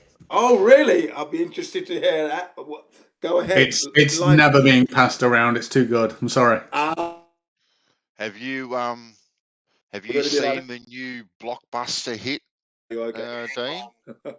I have not, mate. No. Oh, damn! Wow. Oh, For your well, viewing here we go. Let me pleasure. just sort you out. Oh, for your viewing pleasure, a must see for your next date night. To sit down all snuggled up, put on Flattening the Curve. Yes. Well, I must say it's either that or Be Batman. delighted to The hear what- Batman. I don't know which is going to win at the moment. I think the Batman, if I'm being honest. Well, I mean, Anyway, I guys, wouldn't blame you.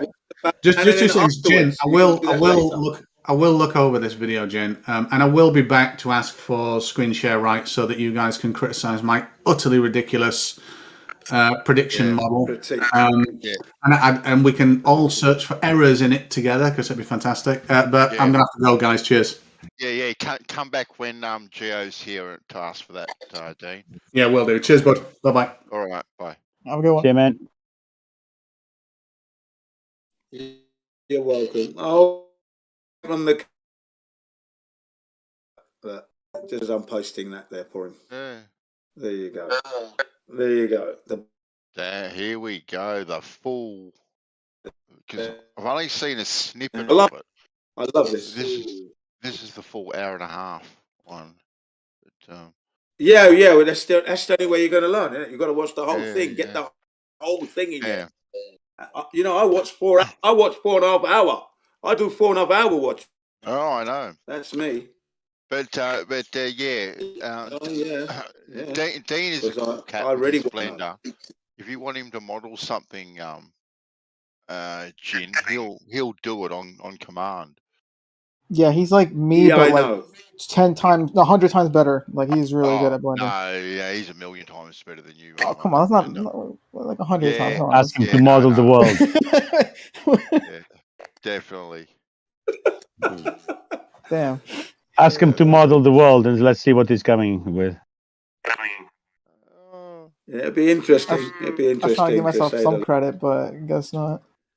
No. No. You're all right where you play. I tell you what, Amma. You are a million times better than me at Blender. All right, so. Wow. Damn. So damn. Okay. That's ridiculous. That's it. That redeems your dignity and situation there. Yeah. I'll take it. Yeah. But, you know, he is good. If you ever got any Oh yeah, questions, definitely. He is really fucking good. I've seen his shit. Yeah. If you've got questions, you know, pop him a message. He is very accommodating when it comes to that sort of stuff, mate. So. Yeah. He's made some really cool shit. I've seen the shit where he has like he does like the flat versus like round, like the boats on the whatever. That was pretty cool. I don't know. I don't know how he does it either, because like a lot of the shit he does is like he'll do it like on the surface, and there won't be like any clipping. Like whenever I do it, the camera will like sometimes clip through the ground, and it's like you can kind of tell it's not like, you know, like good, but like he does it like to the point where it's like, I don't know. I feel like he's using Blender's full potential. Like I could never do that. So Oh yeah. I don't know. It's just fucking crazy ass shit. Crazy freaking shit. Yeah, well, he's been doing it for years and years. Mm-hmm. But yeah, made a good point about the games as well. I've just posted the other one that came out recently. You know, the next level. Oh, that's okay. out as well now. You know, next level video. That's out as well now. Okay. Yeah, that's the one I was after. So yeah, I posted. Yeah, I thought as much, so that's why I posted it in there. Thank you kindly, my friend. Okay. Thank you kindly. Yeah, that one, I can give you a little critique there. It's just it harps more on you need to be open-minded and your integrity. That's what it's really underlining. Right. Because the characters, we know the characters in the video, you see, and they're not going to bring anything. You're not going to learn anything new regarding flat Earth. So it's really for those who are just coming into it, really, you know,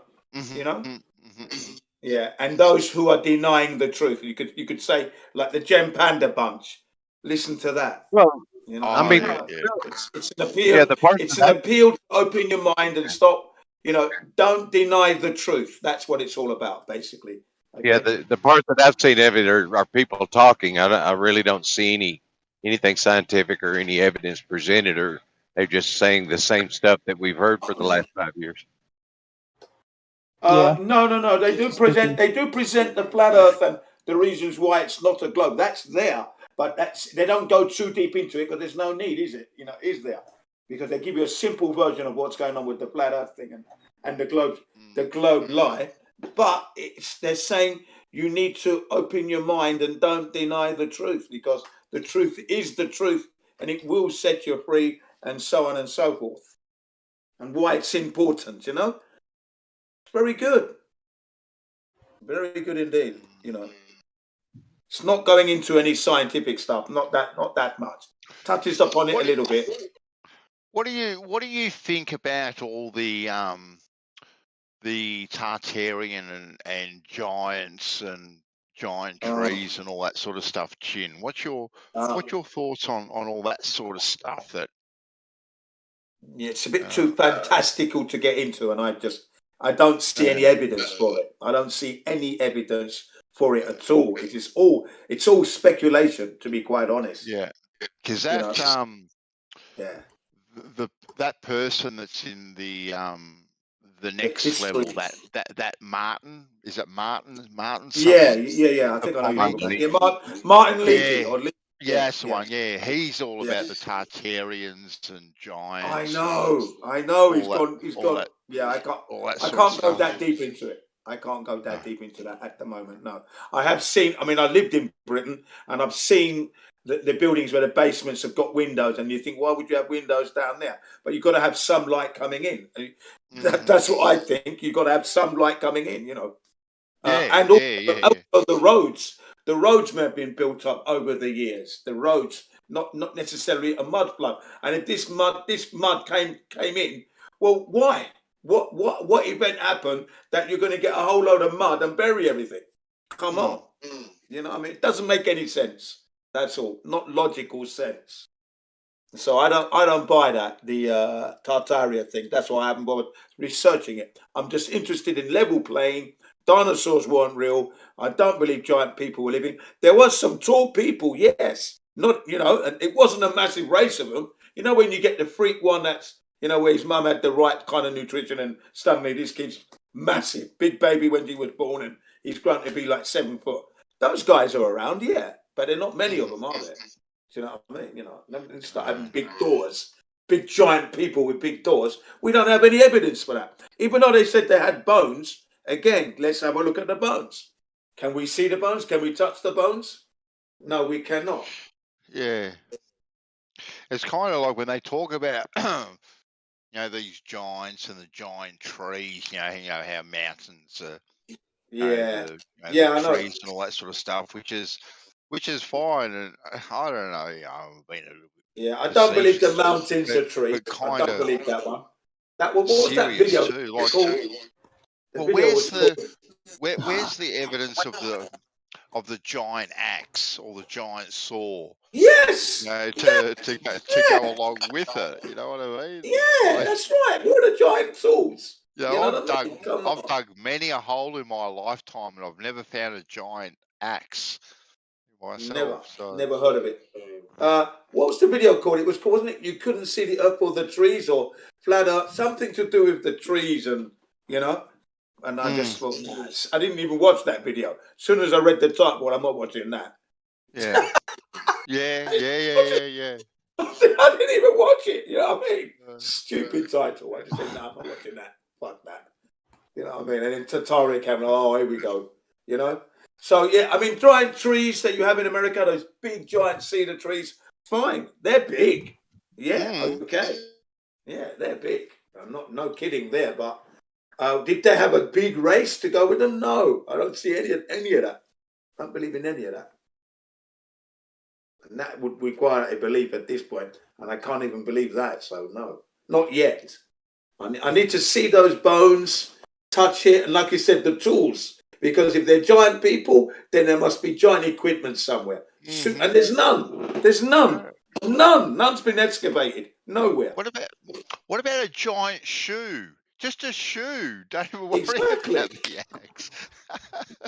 You know what I mean? Yeah, exactly. A massive shoe. Yeah, a kid can get in there. It'd be that big. A small kid could play in there. Could hide out in there. You know. No, we don't have it. I mean, who made it? Who would have made that shoe even? And again, and the shoe, the cobbler. You know, with the equipment. Again, there's just no tools. No tools. No equipment for this stuff. That's why you've got to be careful when you go down these rabbit holes and that, and they start throwing. You know, I just stick with the basics, man. There was no dinosaurs. Didn't go to the moon. I don't put no spin, and that's that. And they're the documents. You can feast on the documents that's telling you so as well. You know, we can go that far. But anyway, I've got a question for you guys, which I was debating in Gem Pandas the last 3 days. It got me kicked out of the server. But Gem Panda resorted to his thinking, well, no, you can't be kicking me out when I'm talking the truth. Do you know what I mean? He kicked me out of the server. You got kicked out, Jin. I've been kicked out of there. I've been kicked out of Gem Pandas twice by Gem Panda himself, but reinstated within minutes. Twice, within minutes. Okay? Because he gets so hot-tempered. He goes, if you speak about this topic again, I'm going to have to kick you out. But Gem, you're going to have to kick me out because I want to know your answer. And then he kicked me out. Bang. And then, you have to reinstate me again within minutes. Because he knows I'm not going to back down. Sorry. I don't get off on idle threats. I want you to understand what I'm bringing to you is the truth. You want to deny it, that's fine, but you can't be kicking me out for that. That's silly. But that's what he did. So the question is this. Are you guys aware that Hawaii is not the 50th state of the United States? It's actually illegal occupation. Okay, did you know that? Any of you? No. Aha, you see? Now, I discovered this in 2009. The reason I discovered it was because in 2010, my family and I were planning to go to Hawaii, yeah? Now, me, knowing what's happened in the past, the first thing is I didn't want to offend any original Hawaiian people. I didn't want them to think that I'm here riding on their demise, because I know that there's been trouble in Hawaii. I didn't want them to associate me with the Americans who are there shitting on them and taking the piss out of them and not really caring. Okay? So I wanted to learn the history so I can actually aside myself with the real facts. And that's when I discovered that it was illegal occupation. Fuck. I thought it was a state, you see. I thought it was a state, but it's not. There is no legal document that exists that states that the original Hawaiians, native sovereign to that island, have signed nothing. It's a deception, illegal by hook and crook. It's not legal, yeah. And Gem Panda seems to think it's legal, and we've had a 3-day, argument over it. And he kicked me out of the server today, but he had to reinstate me because he knew he was wrong. He cannot do that. Other people sent me links anyway. I got links from some of the others. Flat Earthers in the server, they were sending me links anyway. But before I clicked on it, Gem Panda sent me the link, and I clicked on Gem Panda's one because that's the most important one. And I said to them, you can't stop a good gin. You can't stop a good gin. You've got to be crazy. There's people in the chat saying that gin is a fool or whatever, slagging me off, but I slag them back, you know what I mean? Yeah. But yeah, I've got, if anyone's interested in the material, so you can come up to speed as to how, I've got a 5-minute video which explains the legalities of how America twisted and deceived everyone, and then there's a 15-minute one, and then I've got other in-depth other material if you're interested. So if anyone's interested. So why don't the Hawaiian people themselves try and reclaim their sovereignty then, Jin? Great question. That's exactly what's happening as we speak. They're arguing it in the UN. The United Nations has recognized the fact that Hawaii is a sovereign nation and it's under occupation. Okay, so it has already begun. Yeah. There you go. Well, that will be an interesting outcome. Yeah. Do you know how long it's been going on, though? It's been going on since like 2011. And it's still, I mean, it should be just a smack of the hammer and get out of America, but it's not, is it? It's dragging on. It is dragging on, though. Okay? Dragging on.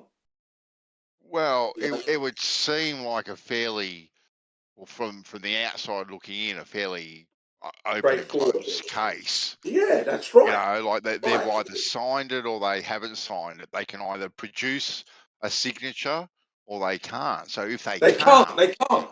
And guess what's... let me just add this in. Another kind of like, what's the word, advantage to the Hawaiians is that Bill Clinton in 1993 made a formal apology to the people of Hawaii for the event that happened in 1893 where Queen Liliuokalani, who was dethroned at gunpoint by 13 businessmen.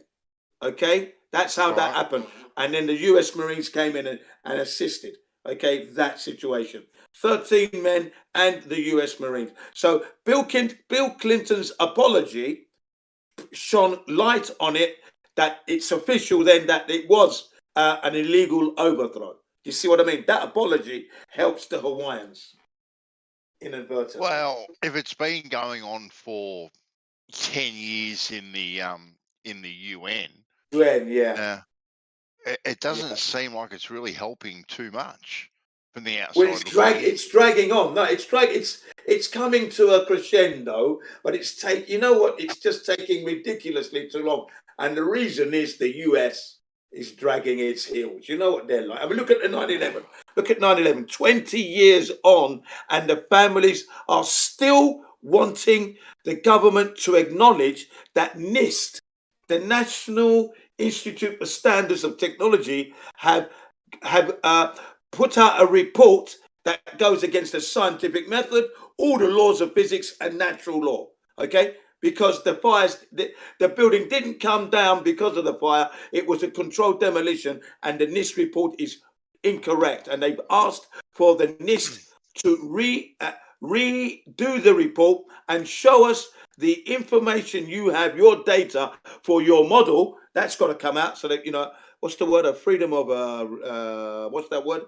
A freedom of something. Information Act. Yeah, freedom of information. Thank you very much. Yeah. 20 years now. That's 20 years it's taken to get this far. 20 years.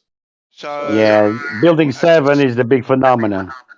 Yeah. This is crazy, Jin. Like a state of peace between the Hawaiian Kingdom and the United States was transformed to a state of war when the United States troops invaded the Hawaiian Kingdom on the 16th of January 1893 and illegally overthrew the Hawaiian government the following day. That's right. There you go. You see? Now, when I put that to Gem Panda and, you know, the Americans who are asleep at the wheel, they're just shouting and slagging me. Goes, no, I am not incorrect at all. No legal document was signed by any Hawaiian to that end. No, it's an illegal occupation. And then Gem Panda brings out the document, the fraudulent document that Eisenhower signed and that. And you know what they did? They asked at the time that happened, when they tried to annex Hawaii to the United States, they asked the non-original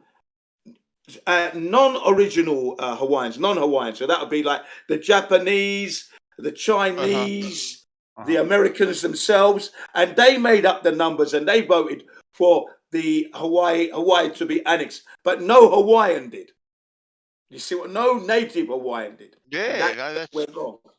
Yeah. Did not know that, and it's a very interesting read. Yeah, there you go. There you go. Like I said, you know, I always try and make things interesting, and you know, I've got my gripes with certain races on this earth. Although I'm not a racist, but you know what's going on is wrong. I expect the Americans to look at this, acknowledge it, and say it's wrong. These are the reasons why you should be standing up around the world for all the wrong things that your governments do. That's what a revolution means. Means to stand up. I would tend to think that probably well, I didn't, and I would tend to think that a majority of people don't know this. No, exactly. Look, I thought it was a state, but 2009, I looked it up. I looked at Hawaii because I'm going to go to Hawaii. It was one of my dreams to go. You see, but I didn't want to offend the Hawaiians. That's the one thing I didn't want to do. I didn't want them to look at me and think I'm part of those who are in your land and riding on your what's the word I'm looking for? Riding on your oppression and the illegal occupation. That's not me, you know. So what I did was, the second time I went, I took down names and addresses because I said I don't want to give this money to any American hotel. I want to give it to the Hawaiian people who live there. So you can put me up. Here's your money. Do you know what I mean? So that's what I've done. If I ever go again, I only have to buy a ticket, phone them up. I'm coming over. Yeah, it's me. Did you remember? Yeah. Have you still got room? Okay, I'm coming over. Don't worry. Whatever I'm going to pay at the hotel is what I'm going to give you. Okay, thank you very much. Bang, you know what I mean? That's exactly how I'm going to do it. I don't want to go to Hawaii and boost their economy whilst the original Hawaiians are almost homeless in their own land. Fuck, some of them are homeless in their own land, man. They're homeless, living in tents. Yeah.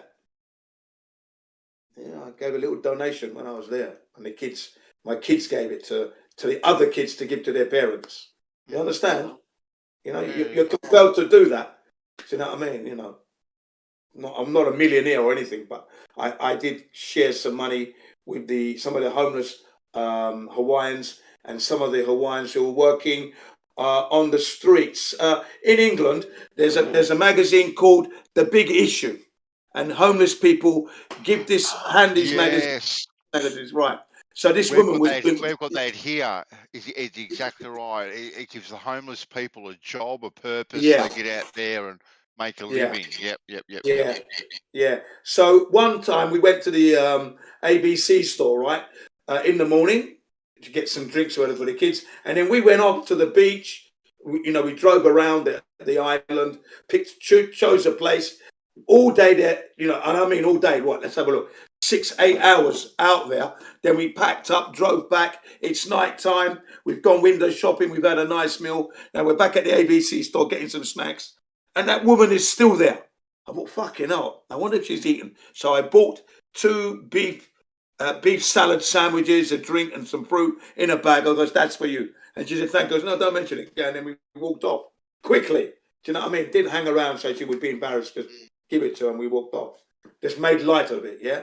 And then I said to the kids, you know why we did that? Because she's been working all day. She doesn't look like she's eating anything. Right. All day she's been there. And she's sitting on the floor. So we give her some food. She's happy. We're happy. Yeah, okay, let's move on.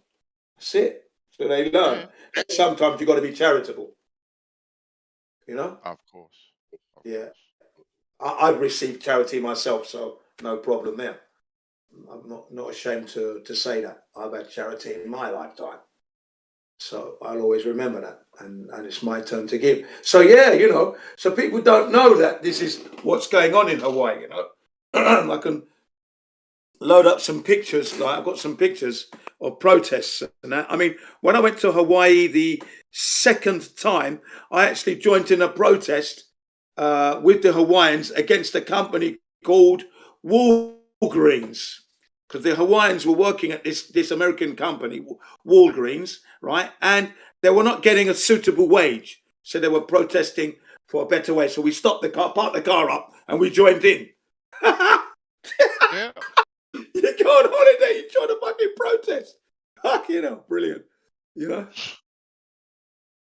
Yeah.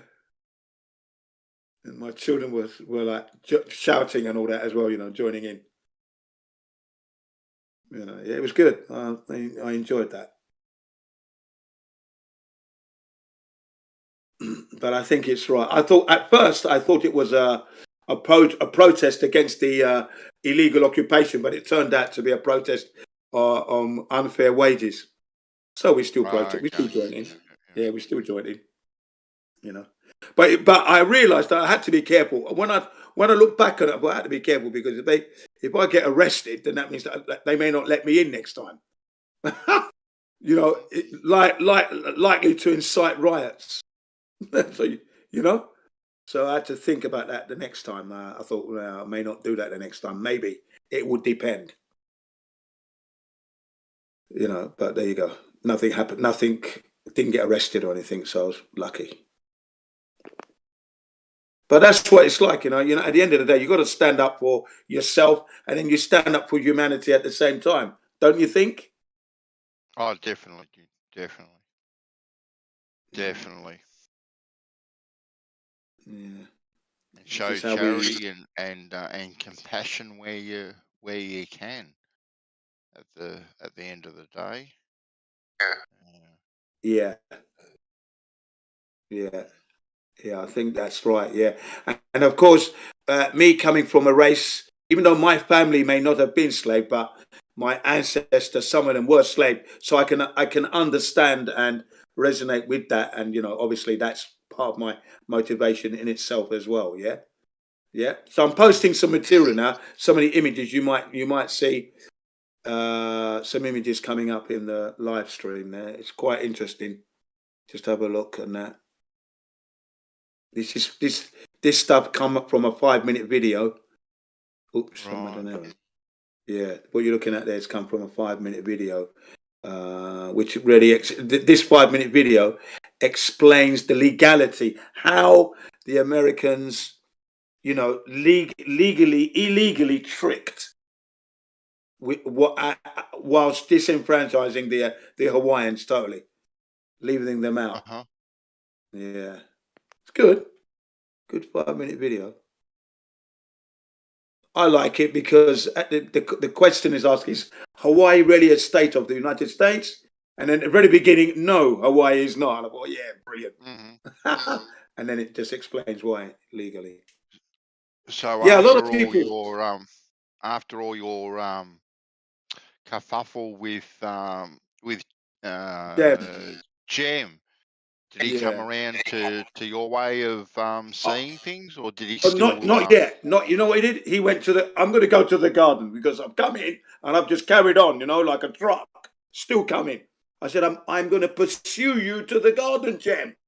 Saturday, it's gone to the garden to do the gardening. So I'm going to pursue you into that garden of yours, mate. So tomorrow or the day after, I'm not letting go of this one. He's going to have to concede it, or he's going to ban me for life. But that's how it is. It seems. Well, like I said, I just did a quick Google search, Gin, and Google confirms everything. Like it was illegally overthrown and occupied. Like that's right. Jem is a big one for looking at things on Google and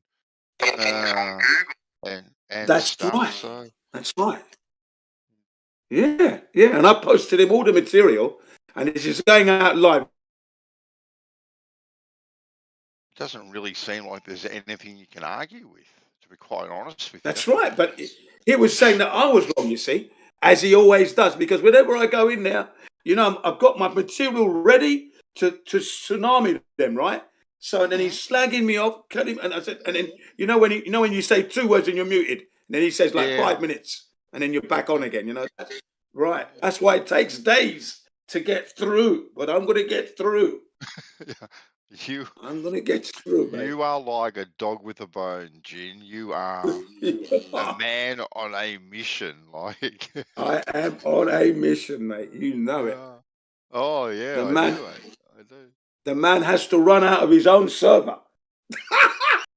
I love it. I'm running him out of his own server, man. Yeah, that's when I know I'm winning. That's the icing on the cake for me, when they're running out of their own server. Fuck it out. I'm going to go to the garden. Yes, of course you're going to go to the garden. I'm coming in there. If you're listening, you're going to hear me. So you best switch off whilst you're there. Have a cup of tea and a scone and switch off that radio. Otherwise, you're going to hear me talk about how Hawaii is illegally occupied. You know, and I'm shouting it into these Americans' heads, you know, because they're like fucking saying it's not true and that, you know. And then some of them said, "So what? It's ours now," and that, you know. You know how they are, you know how they carry on. Really? Yeah. You may as well cry about it, Gene, because it belongs to us now, kind of thing. I said, yeah, you can say that where you are, but you know, if I was in that room with you now, you'd know what pain is all about. I said, if I had my BB gun, you'd be sprayed to infinity. You know the BB gun. You know, I didn't want to go too violent. You don't want to have a machine gun, really. Just give me my BB gun, you'd know what pain is. Fill you up. Oh damn. Yeah. So you gotta take it with a pinch of salt, of course. But the truth is the truth, isn't it? At the end of the day. Yeah, and it's an education. I was educated, and it's quite an interesting education because you learn the legalities of your land, your legal rights, and everything. It's really good. It's a good study in law as well. So I found it fascinating, right? And that's why I brought it up. It's always there. It's his server is Flat Earth and more. Here it's Earth Awakening and more, isn't it? So great, isn't it? I think, yeah, and you've just had an awakening. There you go. Oh, like I said, I definitely have learnt something that I did not know, and I find it shocking, isn't it? Well, yeah, it's fascinating for all the wrong reasons. Actually, it's fascinating for all the wrong reasons. I just couldn't believe it wasn't a state. I thought, come on, it's a given, isn't it? That Hawaii, and I thought that they wanted to be, but as you can see in the photographs, I'm not an American. They're saying, there you go, free Hawaii, and yeah. There you go. So it's been, and I posted all that stuff as well, everything to Jeff Panda and that, and they're slagging me off, like, I thought, oh, cheers, thanks. I said, we flat earthers, we come here and we cleanse this server of its toxicity. Okay? And this is the thanks we get. It's like being reborn, right? Yeah. Cleansing. Exactly. Yeah, I use that word a lot. Cleansing. And I also say to them this, I say, do you remember Bruce Lee when he said, be like water? I said, before you can be like water, you need to attain the excellence and integrity of a blade of grass. When you can do that, then you can be the water.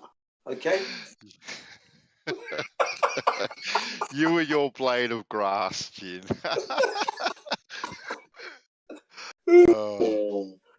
Anyway, my friend, I'm going to go have an early night myself. Okay, yeah.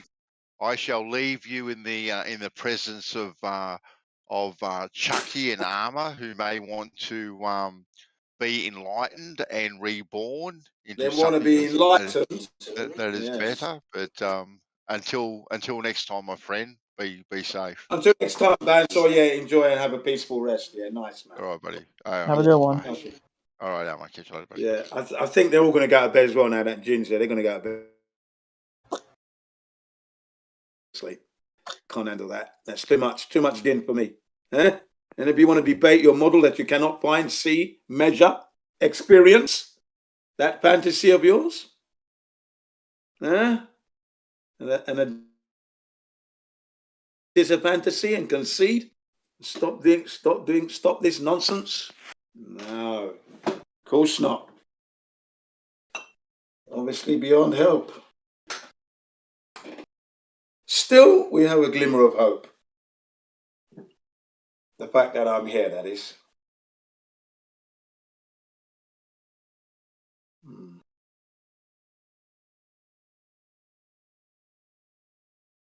Yes, folks. Yes, Hawaii is not the 50th state of the United States. It's under illegal occupation. That's what's going on. And the Hawaiians have been fighting for their sovereignty now, well, ever since really, 1893. when when the Queen Lily Okulani was overthrown at gunpoint. She was dethroned, unfortunately. Sad day. I think she was responsible for this. There's a song that she's responsible for. Can't think now. I can't think of the song. It's a really famous song as well. Can't think of it.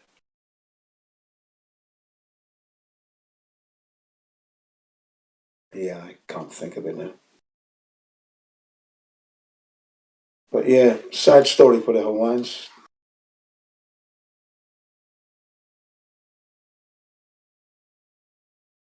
The other reason why it's taken so long is that some of the half native Hawaiians want to remain with the United States. So there's a bit of an argument going on there as well. How many native, fully blooded, 100% native Hawaiians are alive today?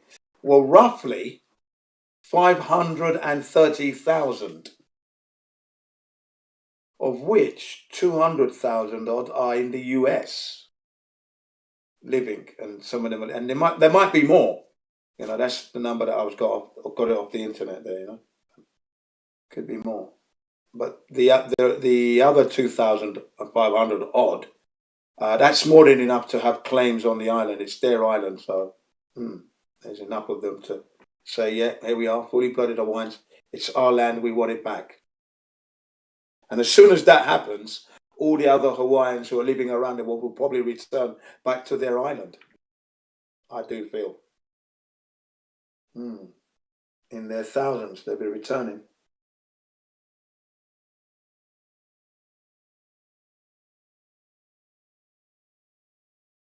The question that was asked of the Hawaiians is that if you do get sovereignty back to your island, are you going to remove all the non-Hawaiians? And they said, no, we can't do that. That's not what it's about. It's just about us having our land and we having control of our lives. That's all. We're going to live together because you're here now. Some of you were born on this island. So, you know, so you're going to leave, make you homeless. Can't do that, no. You'll have your place and that's that. If it was me, I'd say, yeah, throw you all off the island and destroy all those hotels off the land. Clean it up. And get rid of the toxic military stuff. That's all got to go. It's all got to go. Yeah. Goodbye forever, we hope. And then I'd say, no, I'm only joking. But I'd look serious when I say it.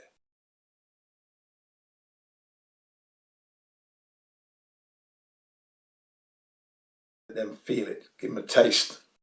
I say, I'm only joking. Or am I? Yeah, leave it like that.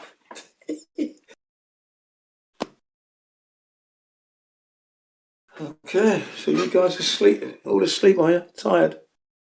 Yeah, okay. On that note, folks, enjoy yourselves. I'm gone.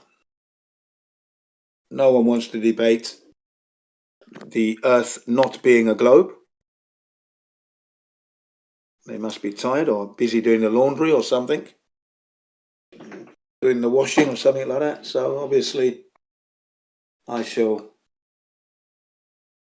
return. Thanks for listening. This is Jin CBR1, the one and only super duper flat earther, signing out. Keep it flat. Yeah.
What up? What you doing, man? Listening to your shitty ass mic. What are you in a coliseum or some shit? It's mad echoey. In the bathroom, sorry. Yeah. Taking a shit. Smokey back here taking a shit. Oh man, it looks like you've been eating some corn. Bro, I was just getting some. What's really good, you know? Chilling. Put a You new hit up bathroom church? floor in. What's up? Oh, you put in what? I put a new bathroom floor in this week. We got 2 tiles left to put in still. Had some tough cuts. Oh, wow. That's what's up, though. Shit looks nice. We just got to grout it, and then my wife got a stackable dryer, so of course, a washer dryer combo. Of course, you can't just buy the washer dryer. You got to paint the walls and then redo the floor, and then fucking a whole list of shit. She got the tape measure out, so I started getting worried. You do all of that by yourself? Me and her, we're a team. Yo, this is so. Hold up. We're kind of like that WWF tag team with them 2 dudes. Who was them 2 dudes? Which ones? They were crazy, not The Hardy they would do Boys? that. They would do that thing with their arms. They were like, The who were Hardy them Boys, guys? right? The ones No, always that's not. jumping off the shit? No, not them. This is Bushwhackers. from back in before Bushwhackers. That was it. Yeah. So, who That the was fuck is that? That's before your time, man. Shut up. What? Bushwhackers? Yeah, I Word. remember them dudes. Yeah. So, like, who's like giving instructions and who's taking orders? You or the wife? It depends on what's going on. She does like the intricate cuts. So like when we're doing that, like she'll tell me what to do. But when we're doing like the main thing, like I'm like, yo, hand me this, give me that. She doesn't. Yeah. She can do the same shit though I can do. So it doesn't really. If It she doesn't if she really gives matter. you the wrong tool, do you like cuss out? Nah. No, we doing pretty good. We're doing good. Yeah, I remember fixing shit with my dad. Like, I would always get nervous when he would ask for something, and then I didn't know what it is he's asking for. You know, he's just there holding the fucking torchlight. He's telling you to Oh, go and you do ain't this, pointing do it in the that. right spot. Yeah, you ain't holding the flashlight in the right spot. Oh man, Yeah. that's tough. I don't know where you could fucking see and not see. What are you trying to look at? Yeah. Nah, that's what's up, man. Oh yeah, he'd send me for a tool because we'd be doing a job out in the parking lot or something, and he'd send me in for a tool, and I'd be like, I can't find it, and he'd be like, go look again, and I'd be getting mad. I'd be like scared to go tell him again, like, yo, I still can't find it Yeah. because he would have Like you shit. He had even shit all over the place. yeah, you His even shit just to was a fake mess. it come out. Yeah. Well, then I go to my uncle's house, and my uncle would have all his tools on the pegboard, all outlined and shit. Like the outline of the tool was on the board. You knew exactly where everything went. It was nice and organized. And my dad's shit was just like throwing around crazy, and he's wondering why I can never find any of the tools. Like he knows exactly where everything is. Like he would like I bet he just walks in, knows exactly where he left the fucking wrench or something. And all that mess, you know. Yeah. Did you hit up church? Do you Hail No, Marys I and don't. whatnot? I don't go to church, bro. The wife don't make you go to church? No, we're not church people. My whole family was before back in the day. Like they're all hardcore Catholics. But did you all get married in the church? no, we didn't get married in a church. Oh, wow. Yeah. How'd your mom take that? My mom wasn't the Catholic side of the family. It was my dad's side. Oh, okay. They didn't care. My dad already ruined them because my dad got eloped and shit. Like he didn't fucking. Okay about that.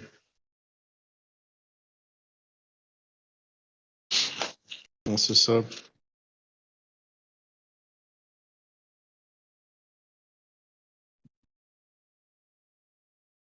Ted, tell us why you brush your teeth. That's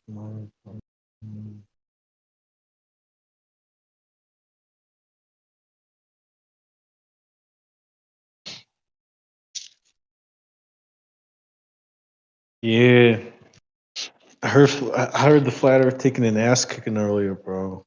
Fucking crazy. Not on my watch, bro.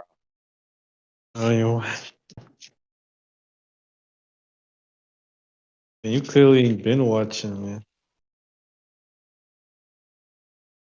Been busy all weekend. I'm sick. Trying to put a floor in. Yeah, Well, what happened? I don't know, man. Just some arguments that was happening. Flat Earth isn't really.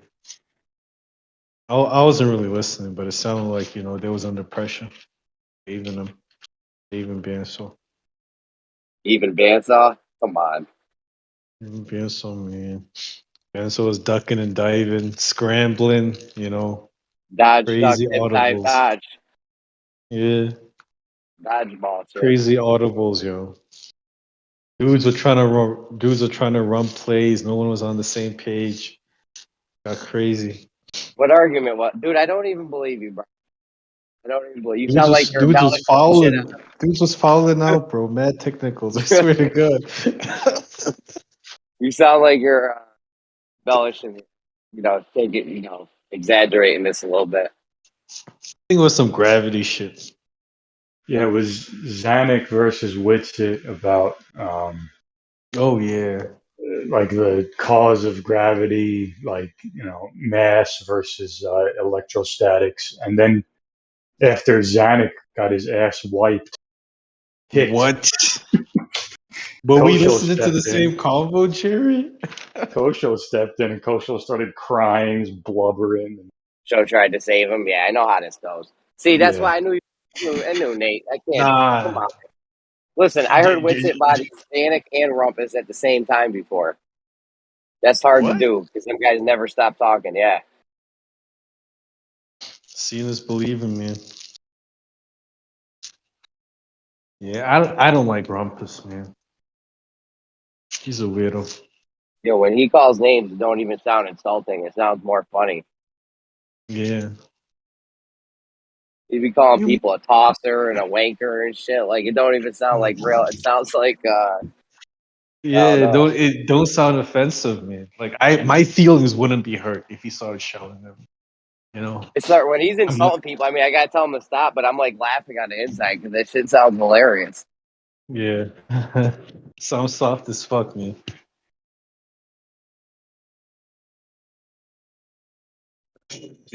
So that's how English people talk shit. Yeah.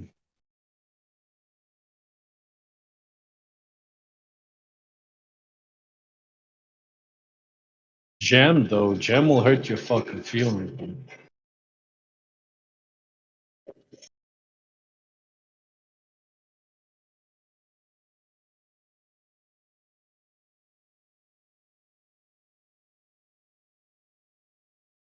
Yes.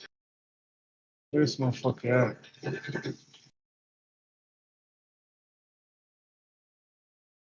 There you is, there you is. Come on. Close a bitch.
Stand a chance, man.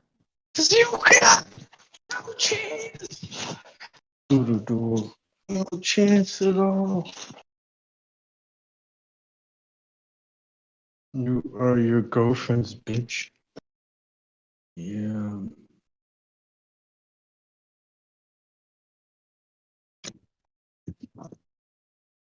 Yo, bro, who was like your favorite ever wrestler?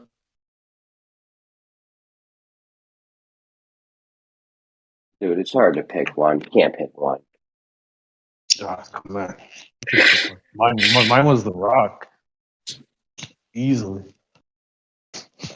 Nobody came It's a whole close, you know. compilation of people. All right, give me your Mount Rushmore.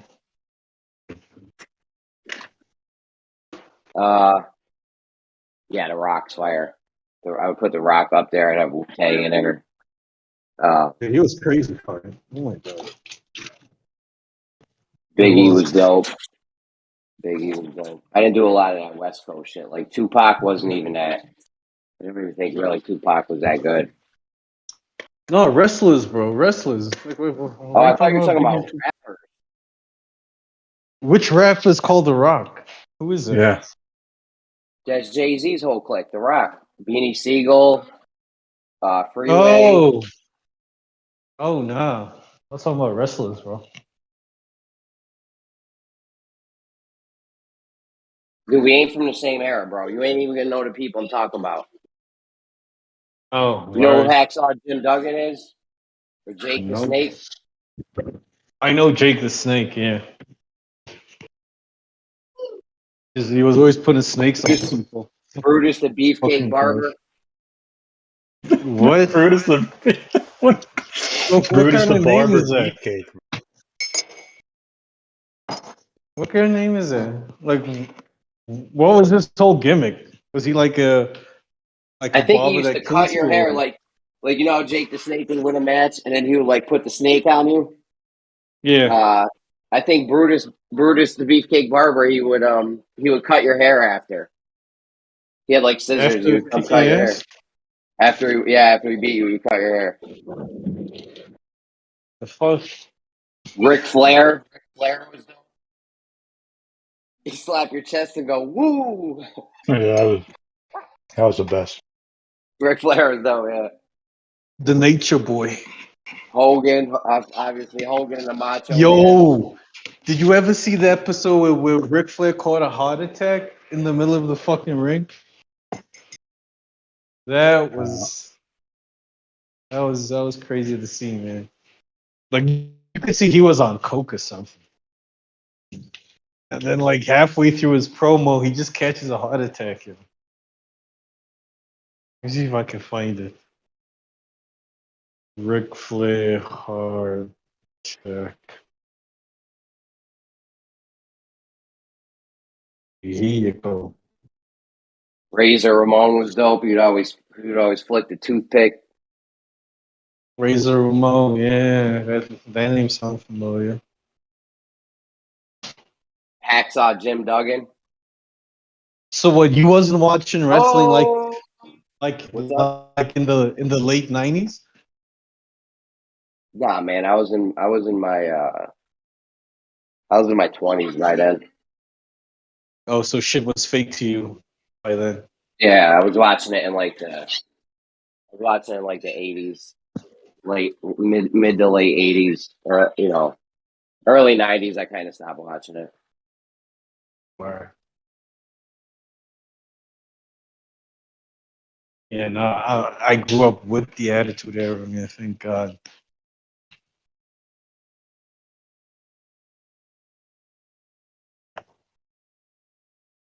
I grew up with Stone Cold and The Rock and Kurt Angle and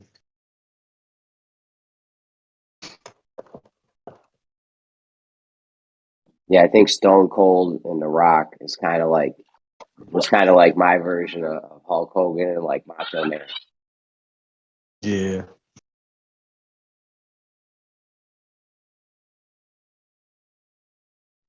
I mean, those were probably the best from my era, Hogan and a Macho Man. But there was a lot of like good like characters, tons of good characters, bro.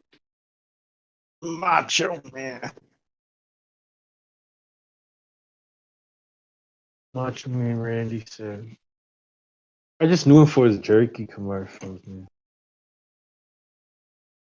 My wife the other day was like, "Who's Macho Man?" I was talking about Macho Man or something. Oh, I think I did my rap.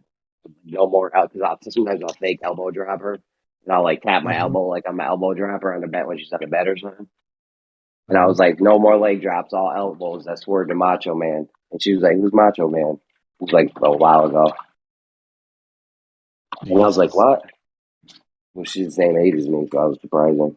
She knew when I said the Slim Jim commercial. Well, Yeah. everyone knows that. They ran those commercials for so long. Right. It's amazing Apparently to he even have made. to advertise for things. Like, why does Coca-Cola or Pepsi even need to advertise at this point? Right? Like, if you haven't heard of Coca-Cola by now, like, what? I feel like a commercial is not going to help.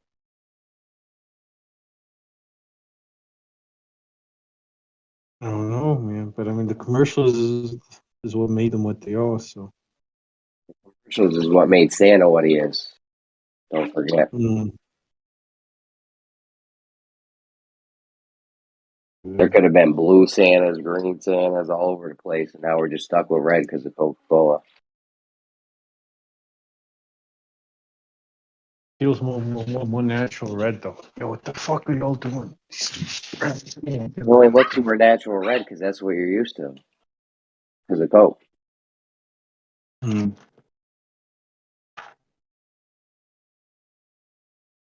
That shit was back in it. I forget when they did that. Like the 50s or something. 60s. I don't know when they did that. Yeah, that shit blew my mind, bro. I thought Santa was always red, like forever. Yeah.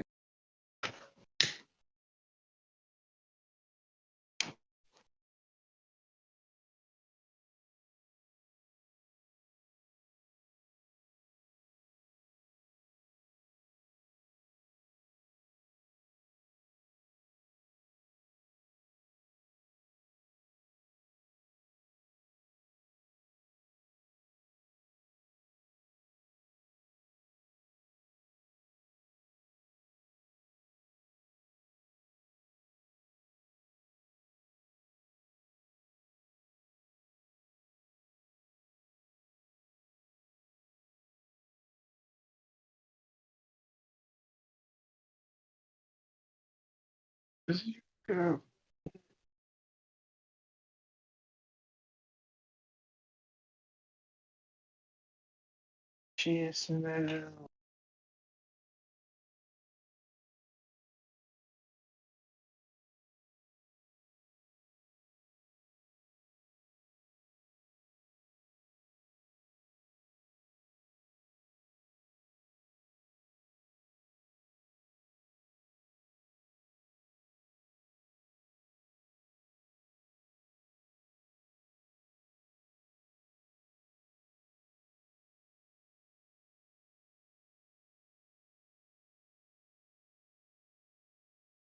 Mm.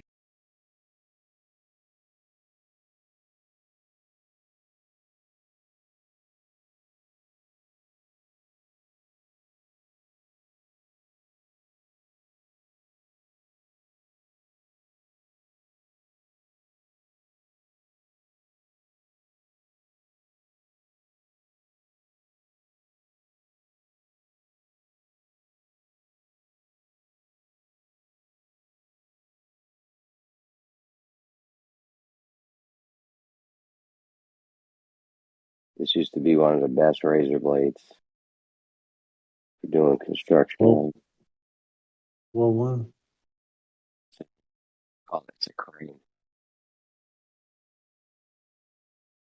It's got that little screw piece on it, so you can switch the blades out easy. Like other ones they sell, they have just screws. So now you got to pull your screwdriver out every time you want to change your blade.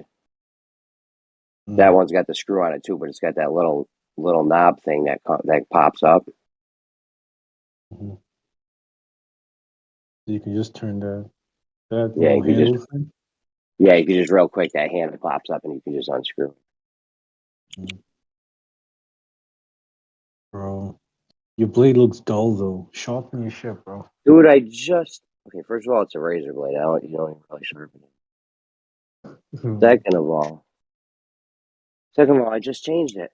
What the fuck are you talking about? Literally. Or I don't know, man. Maybe they're selling me some used shit. Who knows?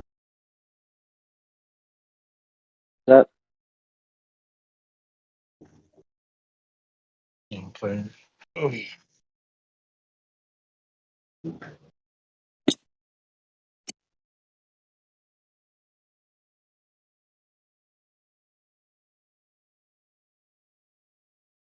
is Jim gonna pop?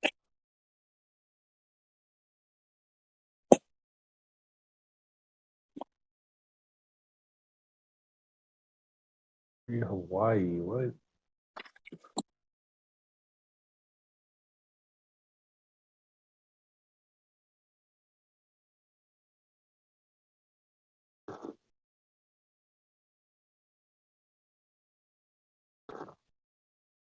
You got any new flat earth proofs?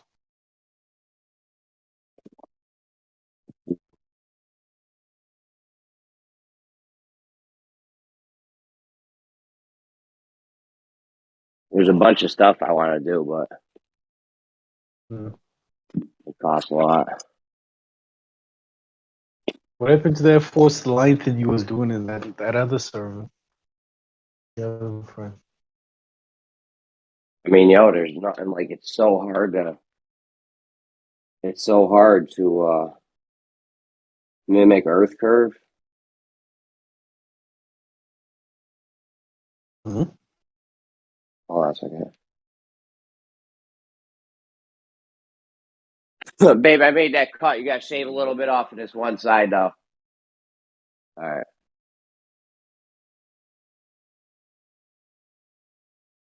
What's up? What happened to the... Oh, it's so hard to mimic Earth curve, or make a horizontal straight line, to where it's horizontal. Yeah.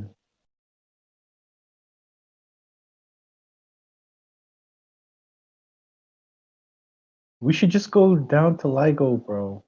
They literally have exactly what it is we're all looking for. They got two 2-mile long vacuum chambers, which have been constructed to be perfectly flat. And next to them, they both got like moats. They both got like stretches of water right next to them, parallel with them. I mean, you could always just use that, the water should be doing weird shit because of gravity, and you can compare that against the vacuum tubes.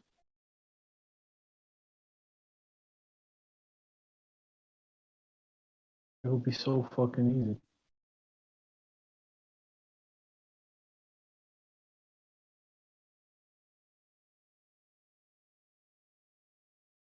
And then you can see for yourself that Earth is a sphere, and carry on with our lives, right?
Oh, it's been dead in here all weekend.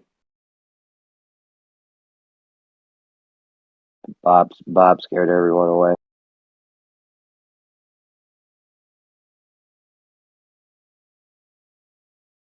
They can't handle this. Maybe not.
What up? You got anybody around?